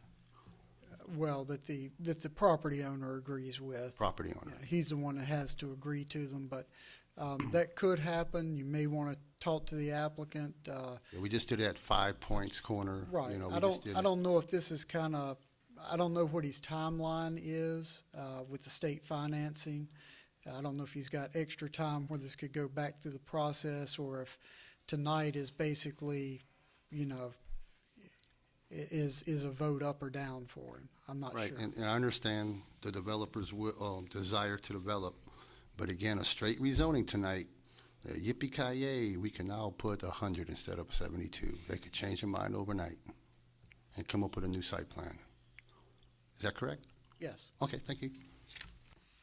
Thank you, Mayor Pro Tem. Councilmember Dawkins. Thank you, Mr. Mayor. Well, yippee-ki-yay, they can put gas stations and all kinds of lights on that neighborhood commercial right now. And if we don't rezone it, that could very well happen. And you talk about upset neighbors, because those lights are going to be in those folks' houses, and it's not going to be pretty. So I recommend, and I'd rather have apartments anyway instead of gas stations in these neighborhoods. I am very pro creating buffers in residential to commercial. So I'm in favor of it. Thank you, Mr. Mayor. Yes, sir. Councilman Dawkins, Councilman Arp. We lighting up like a Christmas tree. No, listen, Mr. Hare Owens, and Jensen. Mr. Owens, I'm going to ask you to come back up. Oh, pressure second. Okay. So, Mr. Owens, what kind of time constraints are you folks under? We submit our final application to North Carolina Housing Finance by May the 11th. So, and Councilmember Hare had mentioned earlier, he beat me to the punch, that was a good one, about the potential for voluntary conditions, and you were amenable to that. Yes. And I think Mr. Moan's point is well made, as well as Mr. Dawkins.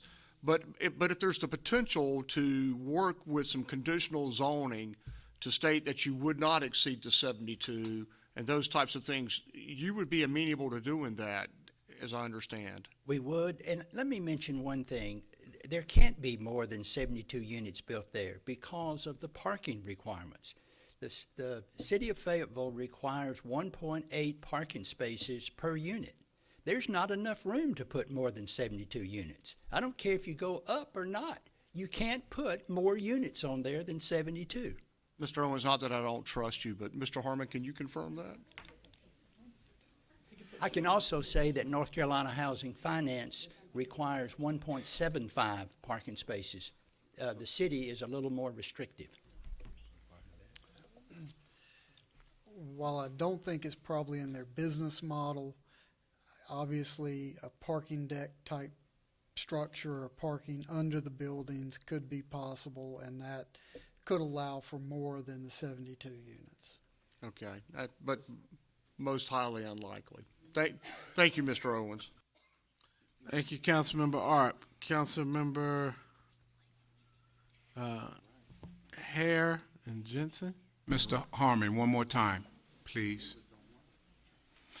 Help me understand exactly how we do this. Okay.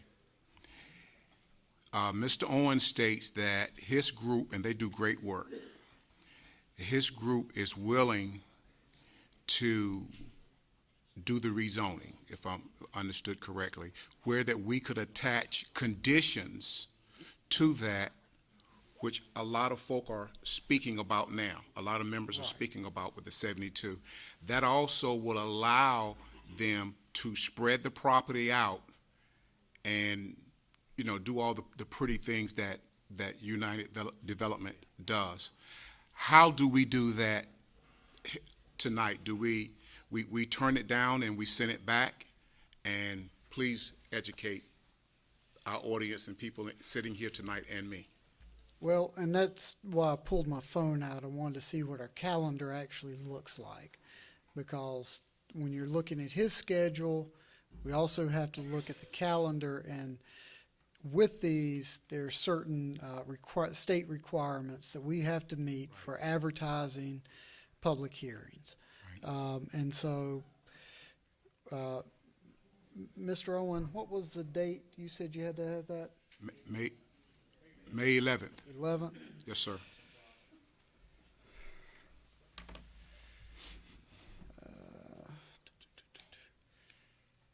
I am not sure that we can actually meet that. Okay, let me ask this right quick while you're thinking on that. Yeah. Can we, I'm not sure what it's called, but let me tell you what I'm thinking. Can we go ahead without, now, well, because it's a rezoning, we may not be able to do that. I was just wondering if we could, without doing the additional advertisement and whatnot. I'm not sure exactly what that, you follow where I'm trying to go? I see what you're trying to say. No, we have certain legal obligations that the state holds us to anytime we do a rezoning. And so we have to do that advertising. If not, We can't make it faster. I think your attorney, our attorney, would shoot me if I told you any different. I was looking down at her. I was waiting for her to say something. She's shaking her head really vigorously. So the problem is that today was actually the advertising deadline for the April meeting. And right now, the newspaper has been pretty strict with that, of not letting us add anything after that deadline. We might be able to squeeze something in tomorrow. I don't know, but that would be the only chance. If we can squeeze the ad in for it tomorrow, then we could have it go before zoning commission in April, and then back to you in April as well. Then my thought is that my proposal is that we turn down the zoning and send it back and let staff do what it is they have to, and let Mr. Owen and them do what they have to and get it back to us, and all the advertisement time and everything but be put in place, if that is a possibility. You're only talking about one, we're not really a one day, but one part of a day. Thank you, Councilman Hare. I guess we can circle back to you if you want to put that in the form of a motion after discussion. Have a couple more comments. Councilmember Jensen and then Wright. Councilmember Arp asked the question that I was looking for. Thank you.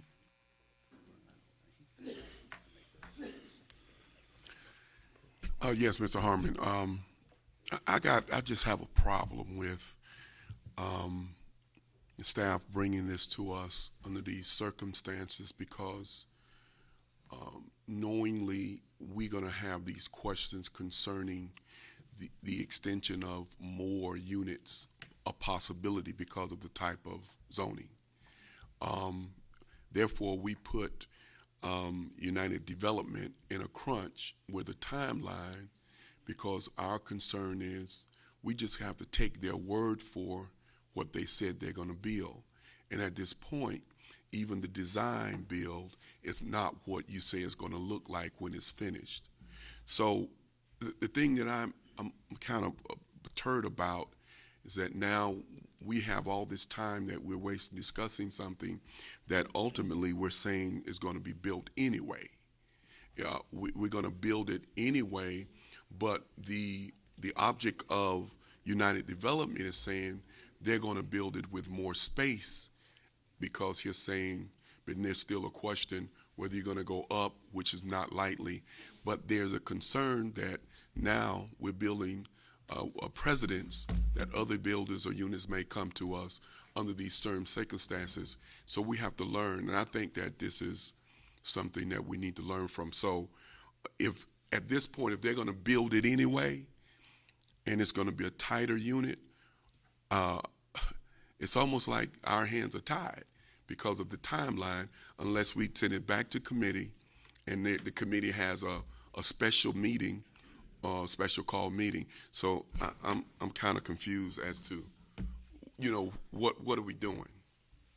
If I can answer that on behalf of the staff, since it was, I respect the statement.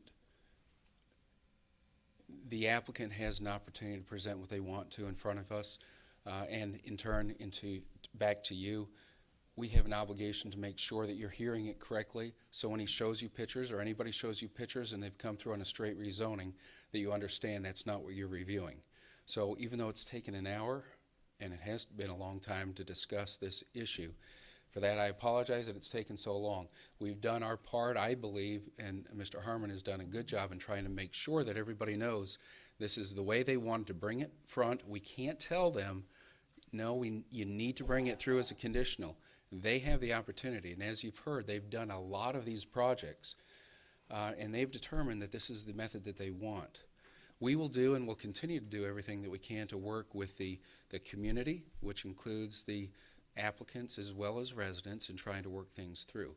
I apologize that it's taken this long to get this far, but I do think that Craig has tried to keep you all informed as to what's going on. Okay? All right, thank you, Mr. Newton. Mr. Manager. Yes, sir. I'm not sure, but if I could ask a question, I guess, of Mr. Owen. When you submit your paperwork to North Carolina Housing Finance, I'm over here, sir. Over here. There we go, yeah. Will that have to be signed off by Cindy Blott in our Community Development Office? Not yet. Not yet. Not yet. What we do between now and May the 11th, what we do between now and May the 11th is finalize our plan, finalize our rents, and then we submit that to North Carolina Housing Finance. Prior to construction, this is not a construction-ready site plan. Mm-hmm. If it is awarded, then that's when we go through all of the requirements of the UDO and everything else to make sure that we meet all of those requirements. That's the way we've done all of the 40 other developments that we've done. Well, I was asking because if there was a way that the staff on the community development side, economic and community development, could limit it to 72 as part of your application to North Carolina Housing Finance, that might give the council members some comfort that what you were going to build was no more than 72. Well, I can tell you this, that we have received funding through community development on many of the developments in Fayetteville. We have applied for the support this year, and our application was for 72 units. And I'm looking at item B on our request for rezoning, and it says, requesting rezoning to match adjacent property that is zoned MR5. The density change is needed to accommodate a proposed 72-unit development. We've never talked about anything other than 72 units. Thank you, sir. I think that concludes our questions. Council, time for action. So, Mr. Mayor Pro Tem. Mayor and council, after all the good discussion, the good questions, hearing from the citizens, hearing from United Developers, I make a motion to deny the rezoning. Mayor Pro Tem, that's a motion for denial. Is there a second? There is a second. Second by Councilmember Wright. Any discussion? Councilmember Dawkins? Thank you, Mr. Mayor. If you vote in favor of this, they're going to still move forward with 72, and then they got a beautiful piece of land to put neighborhood commercial on, which includes gas stations and all the things that, at least in my neighborhood, I wouldn't want a gas station adjacent to my home. So I just need to make sure everybody's aware, just like Councilman Wright said, they're going to put 72 in. They'll just go up higher. Instead of 2 stories, there'll be 3. And then they got a beautiful piece of land that property owner can put gas stations on, and a small family dollar store, other things that are going to be lots of light. So I would encourage a vote against this. Thank you, Mr. Mayor. Thank you, Councilmember Dawkins. Councilmember Hare, discussion is part of the motion on the floor. Yes. Your motion is to do what, Ted? Deny the straight rezoning Now, tonight. I'm asking if we can have a friendly add to that we deny and allow the petitioner to come back to us within a rezoning for us to allow some conditions to that zoning. Is that allowed within? I think procedurally this is an up and down vote. Is that right, Madam Attorney? Well, you could deny and remand, or you could take this vote, and if the vote fails, then have a second motion. All right. Councilmember Hare, okay. Councilmember, well, was that a proposal for an amendment, or did you? Okay, you just asked. Councilmember Art? So, Mr. Mayor and Ms. Attorney, correct me if you will. I think there's 2 options. One option could be to ask the author of the motion, and the second, if they'd be willing to modify it to a different motion, and that would be, would we consider to table this as presented tonight to allow the petitioner to go back and to work with staff and bring back a conditional zoning request that would limit the number of units to 72? Councilmember Arp, that's not exactly correct. You would need to dispose of the current request for rezoning. If he did not amend his motion. Well, your proposal was to table my statement, Mr. Attorney, was if the motioner would agree to amend their motion to table it tonight from the previous motion, then we could go forward currently, or we can go ahead and have a straight vote and then offer another motion. That's what I was trying to identify. If the item is tabled, that would not facilitate them being able to go back and seek a conditional rezoning. You would need to dispose of the current zoning matter. Okay, tonight. based on that. Okay, thank you, Madam Attorney. All right. This is discussion on the motion. I see no further. Oh, I got to push my button. I see no further discussion. All right, council, this is a vote to deny.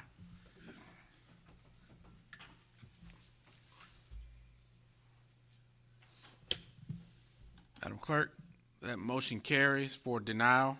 Voting in favor, Councilmember Chris, Wright, Colvin, Moan, Jensen, Hare, and Waddell. Voting in opposition of denial, Councilmember Williams, Art, and Dawkins.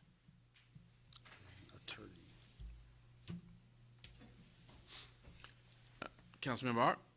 Mr. Mayor, if the council would be so inclined, I'd like to make a motion that the petitioner be allowed to go back, establish a conditional zoning that identified that only 72 units be built, as Mr. Hare had proposed, and that the zoning commission, if necessary, have a special meeting to address that in order to meet the timeline of the petitioner.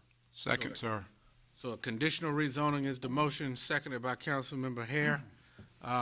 Any discussion on, okay, Councilmember Chris?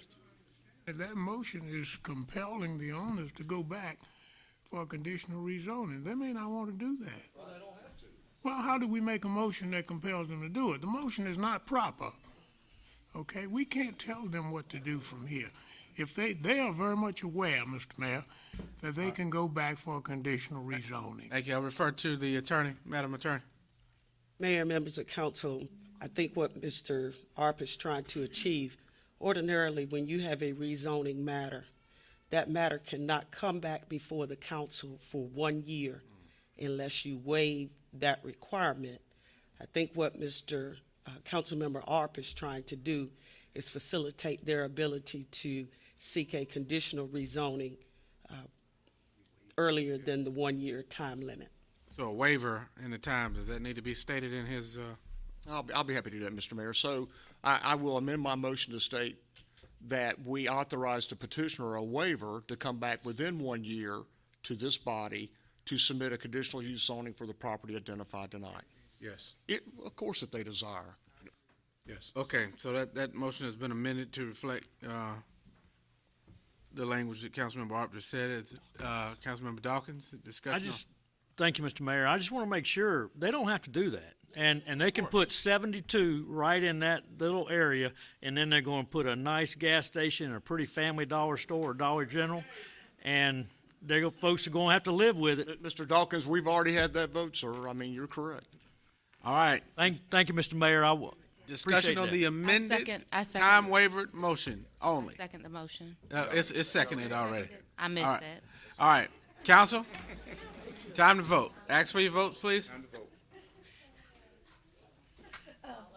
I missed that. Madam Clerk, that is unanimous with those conditions. Council, you have earned a 10-minute break. Yes.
Welcome again. We'll call the meeting back to order.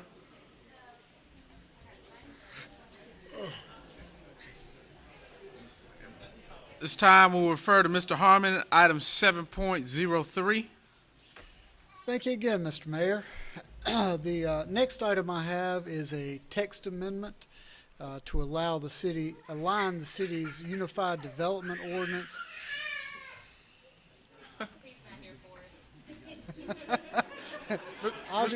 Obviously in opposition.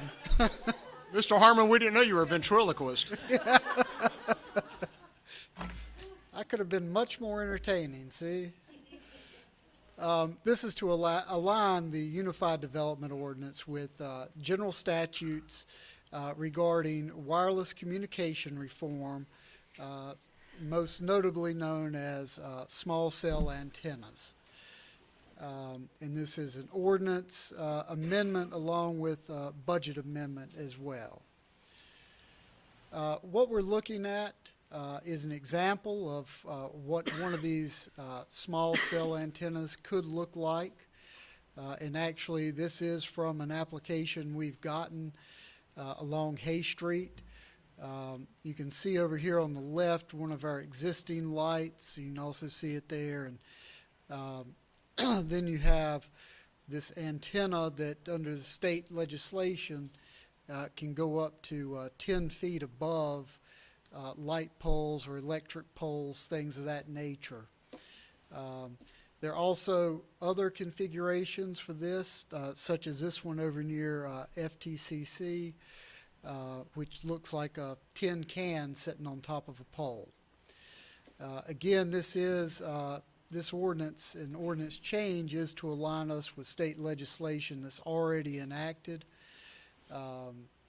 There's not a lot of leeway that we have in this legislation, and not a lot of regulations that we can actually do on these small cell antennas. We don't have any authority basically in DOT's right-of-ways, just in our right-of-ways and on private property, of course. The Planning Commission and staff do recommend approval of this amendment. Again, it is to just align our current ordinance with state regulations, state general statutes that are already enacted. And I will wait till after your public hearing to answer any questions you may have on this, Mr. Mayor. Thank you, Mr. Harmon. Madam Clerk, at this time, I will open the public hearing. Madam Clerk, we have any speakers? No, we have no speakers for this item. No speakers. All right. This time we'll also close the public hearing. Are there any questions for Mr. Harmon? Councilmember Art? Mr. Mayor, I was just going to make it. Oh, it's perfectly welcome to do so, sir. So, Mr. Mayor, I would recommend that the council approve the small cell antennas text amendment to align the UDO ordinance with the state general statute, which was recently adopted regarding the form of wireless communication infrastructure as presented tonight. Thank you, Councilmember Art. There's a second by Councilmember Dawkins. Any discussion on the Art Dawkins motion? Mr. Mayor, I would just say that, 5G is the wave of the future. If you're not familiar with 5G, it would allow you the capability to download a full HD movie in a matter of seconds. And so I would hope that as we make this text amendment and look further down the road, that we might look at how we could be a pilot for 5G implementation, an example to the whole state. I think it will help us attract industry and business and certainly young professionals. Absolutely. Driverless cars and Uber and all that kind of thing is possible. All right. Councilmember Harris, is there discussion on the motion, sir? Sir, that was a vote. All right. Council, let's join Councilmember Harris with your votes.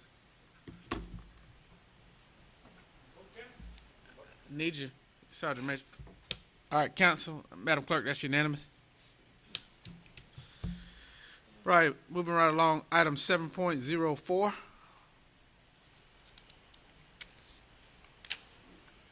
May we have someone other than Mr. Harmon? We're We're giving Mr. Harmon a well-needed rest tonight. Yes, sir. Fresh Face Probably Development horse. Services, Michael Martin, Assistant Director of Development Services, bringing forth a proposed text amendment of Chapter 30 of the UDO. And the sole purpose of the proposed amendment this evening is to clarify and delineate permit types within the ordinance. It's important to note that this will not result in any new regulatory requirements or new fees. This is only for clarity between building and zoning permits as described in the ordinance. Building permits are defined and required by the North Carolina General Statute 160A 417 and the State Building Code. The requirements for building permits do not reside in the ordinance. They are referenced in our ordinance. Zoning permits, on the other hand, are regulated as noted in our ordinance. Zoning regulations still have to be met regardless of a building permit requirement, and those regulations are setback requirements and objects placed or constructed away from easements. Using a popular structure we see in neighborhoods, while sheds like this are not required to meet the state building code, the structure still requires a zoning permit. There are setback requirements from property lines, and we need to make sure this structure is out of easements. The proposed changes appear in 3 sections. Section 30-2A2, Summary Table of Permit Review Procedures. We're changing Section 30-2C12, change from building permits to building and administrative zoning permits with associated language and content as seen in your packet. And we're adding the definition for administrative zoning permit in Section 30-9D. A summary of impacts of the proposed amendment. Again, no new fees or regulations. There are existing regulations and fees. Application requires staff action. This will not need to go to the zoning commission or in front of this council. And it provides clarity and delineation to support building code and zoning ordinance requirements. The Planning Commission, with unanimous approval, and city staff recommend that council move to approve the amendment to clarify and delineate permit requirements in the city's UDO. And that is the conclusion of the staff's presentation. Thank you, sir. This time we will open the public hearing. Madam Clerk? Mayor, we have no speakers for this item. No speakers. All right. This time we'll close the public hearing. All right, council, look to you for action. Come on, council. Mr. Mayor, I'll make a motion to approve the recommended amendments as proposed. Second. Thank you, Mayor Pro Tem Moan, seconded by Councilmember Dawkins. Any discussion on the motion? All right, council, look to you for action. Madam Clerk, that's unanimous.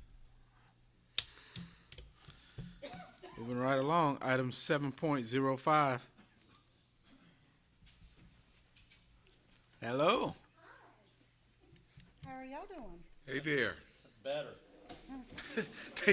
They don't wore themselves out. They're mighty perky at 9 o'clock.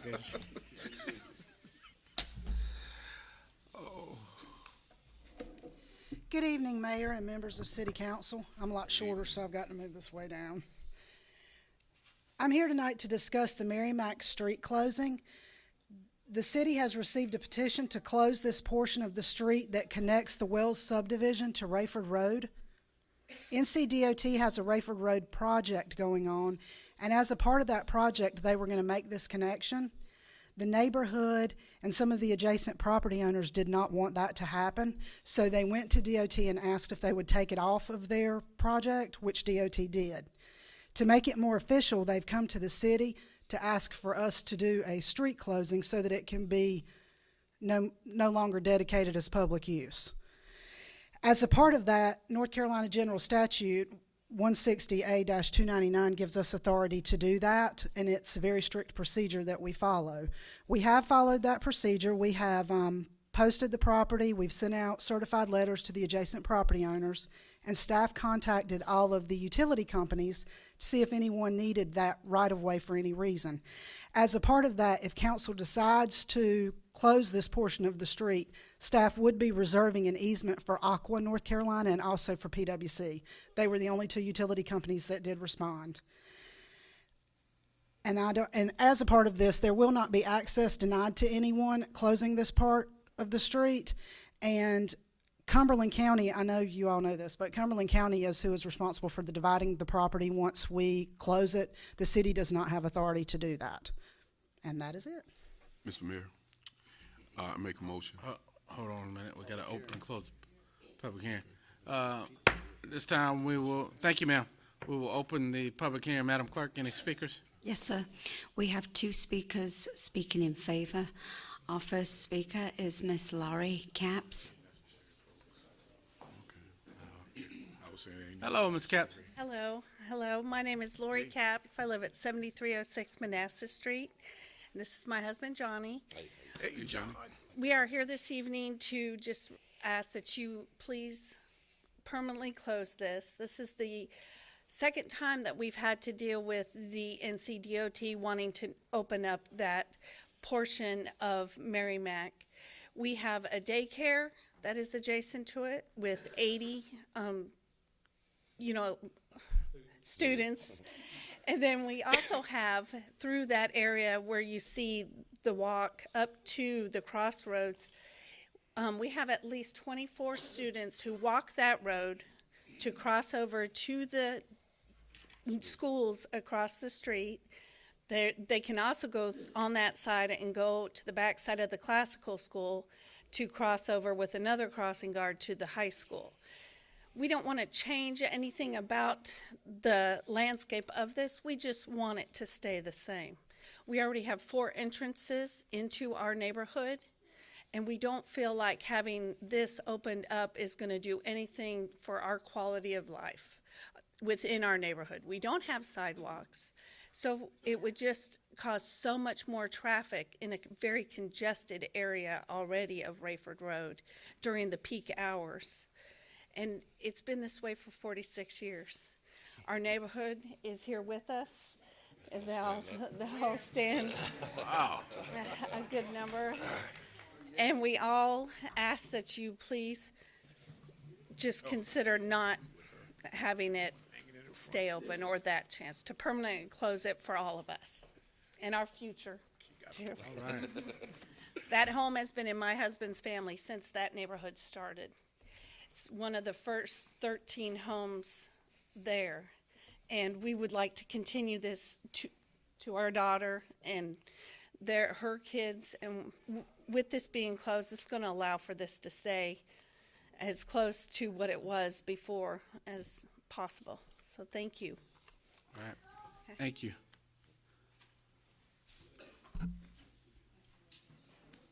I apologize, I didn't run the timer. Our next speaker is Mr. Mike Bourdons. So I apologize if I've not pronounced that correctly. Okay. All right. Then we have no further speakers, Mayor. No further speakers at this time. We'll close the public hearing. Do have a couple questions. Councilmember Waddell. Thank you. I don't have a question. I just wanted to bring to Mom's attention, I don't know if you saw it or not, but did you see your baby when you said down to her children? She was very clear in saying the buck stops with her.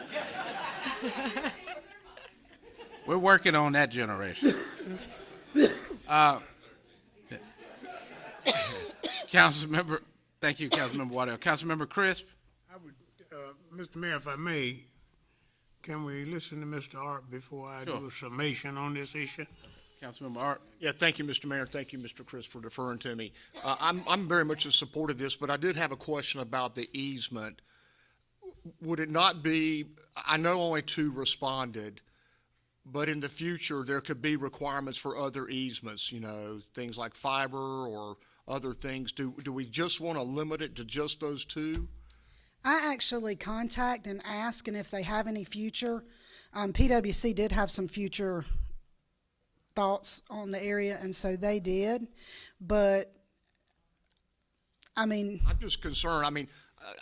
The only 2 things in life that are permanent are death and taxes, but the only reason that would be difficult to do that is because we don't know where the fiber is going to come from, what company it will be, and when we reserve it in the order, it's reserved for, we can't just reserve blanket for everybody. Okay, my only concern is if there's some type of utility service that would need to come in to service the neighborhood in the future, and that's the quickest, easiest point of entry, I just would hate to preclude. And there is still right-of-way out there because there is gas within the right-of-way that is on the side, and that's not being affected by this. So some of the utilities that are out there weren't actually in this area, but were in the vicinity that were serving the neighborhood and Rayford Road. Okay, I'm good. Thank you. Thank you, Councilmember Arp. Madam Attorney? Just in response to Mr. Arp's question, as Ms. Parker stated, we can only reserve what we know about. Should future utility companies come aboard, then they would need to work with the property owners to secure those easements.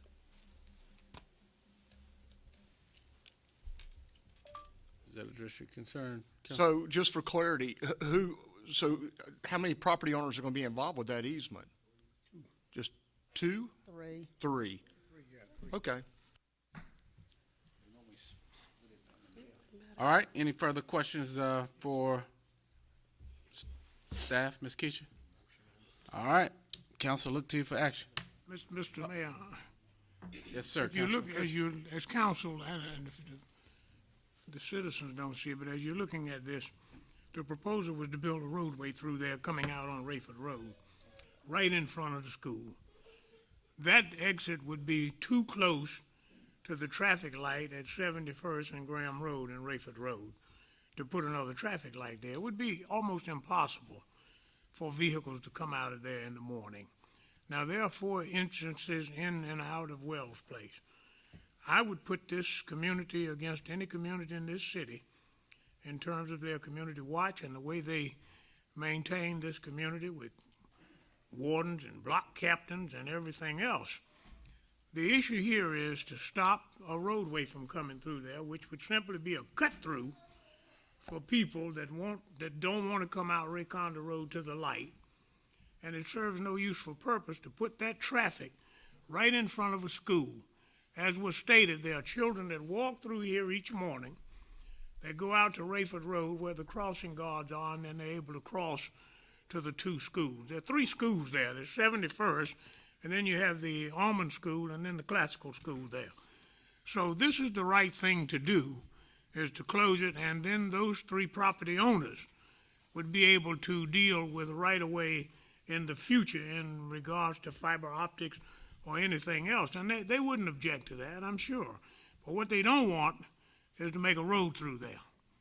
That's my statement. And if I'm in order, I would move to approve the resolution ordering the closing of a portion of Merrimack Drive. Second. I have a motion by Councilmember Chris, second by Councilmember Arp. I do see Councilmember Williams for discussion. Oh. All right, getting right to it. All right, council, ask for your votes. Madam Clerk, that's unanimous, 10-0.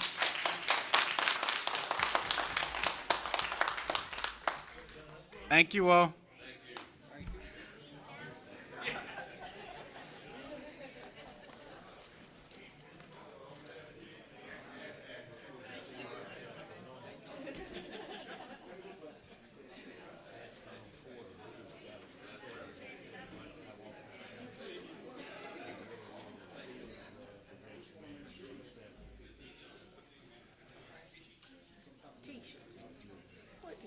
Council, as we move forward to item 7.06.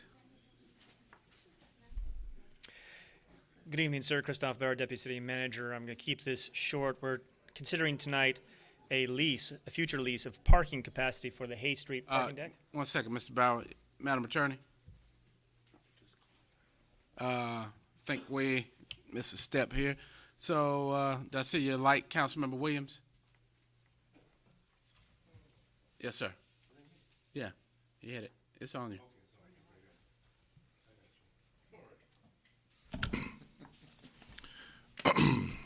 Mr. Mayor, I am writing this to again formally inform you that I will be recusing myself in any voting involving Prince Charles Holdings.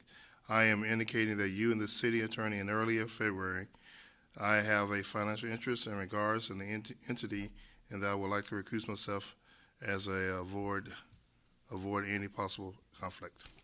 Mr. Mayor, I'd like to make a motion to approve Councilmember Williams' request for Second, recusal. Mayor.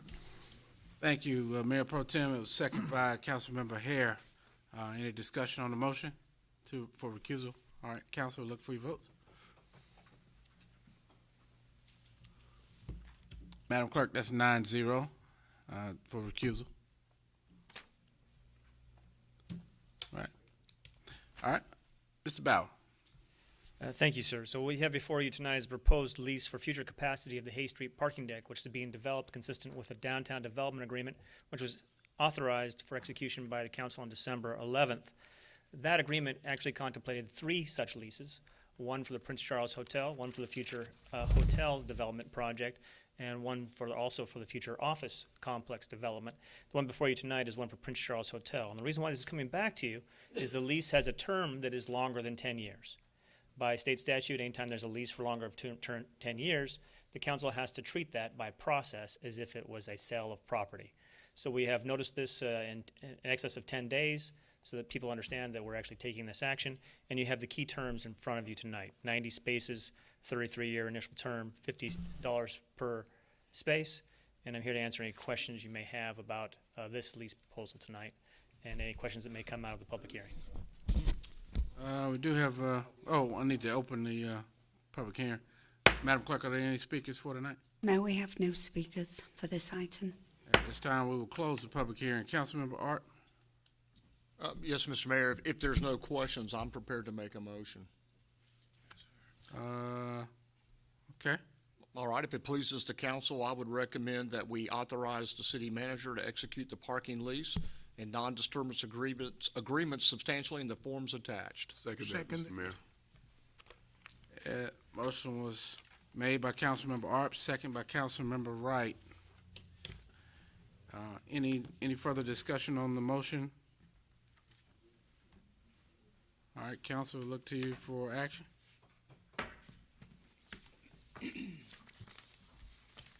Madam Clerk, that motion carries 9-0. You looking for a motion to adjourn? No, I have one more item. No, we pulled something. Are you ready to go, Mr. Dawkins? All right. Council, we have item 7.07, which was moved at the approval of the agenda. 7.07, which was formerly 6.05. You don't need them. You don't need to just push the green. Right. I'll tell you how to vote. Hello. Hi, good Ms. evening. Cheryl, how are you? Good evening, Cheryl. 1 second, please. Madam Attorney? I'll defer to Ms. Spivey. Cheryl Spivey, Chief Financial Officer. This item is to call for a public hearing on limited obligation bonds to finance a baseball stadium, entertainment venue, and a parking garage. Because these bonds will will have a deed of trust, which will put a lien on the property, a public hearing is required. And I'll answer any questions you may have. All right, and this is to set the public hearing as required only. So, council? Mr. Mayor, if it pleases the council, I would ask that we call for the public hearing to be held on at the 7 p.m. meeting on April the 9th, 2018, right here in the council chambers, to receive input from the citizens. Second, sir. There's a motion by Councilmember Arp, second by Councilmember Hare. Any discussion on the motion? Councilmember Dawkins? One question, when Councilmember Williams asked that he be recused, this also affects that, so he won't be allowed to vote on this motion, or yes? The pending 2 items that came subsequent to the recusal are included, from what I understand. Okay, all right, thank you. All right, any other questions? All right, council, look to you for your votes. Council, that, Madam Clerk, that carries 9-0. Yes, sir. Motion to, all right. Hey, sister.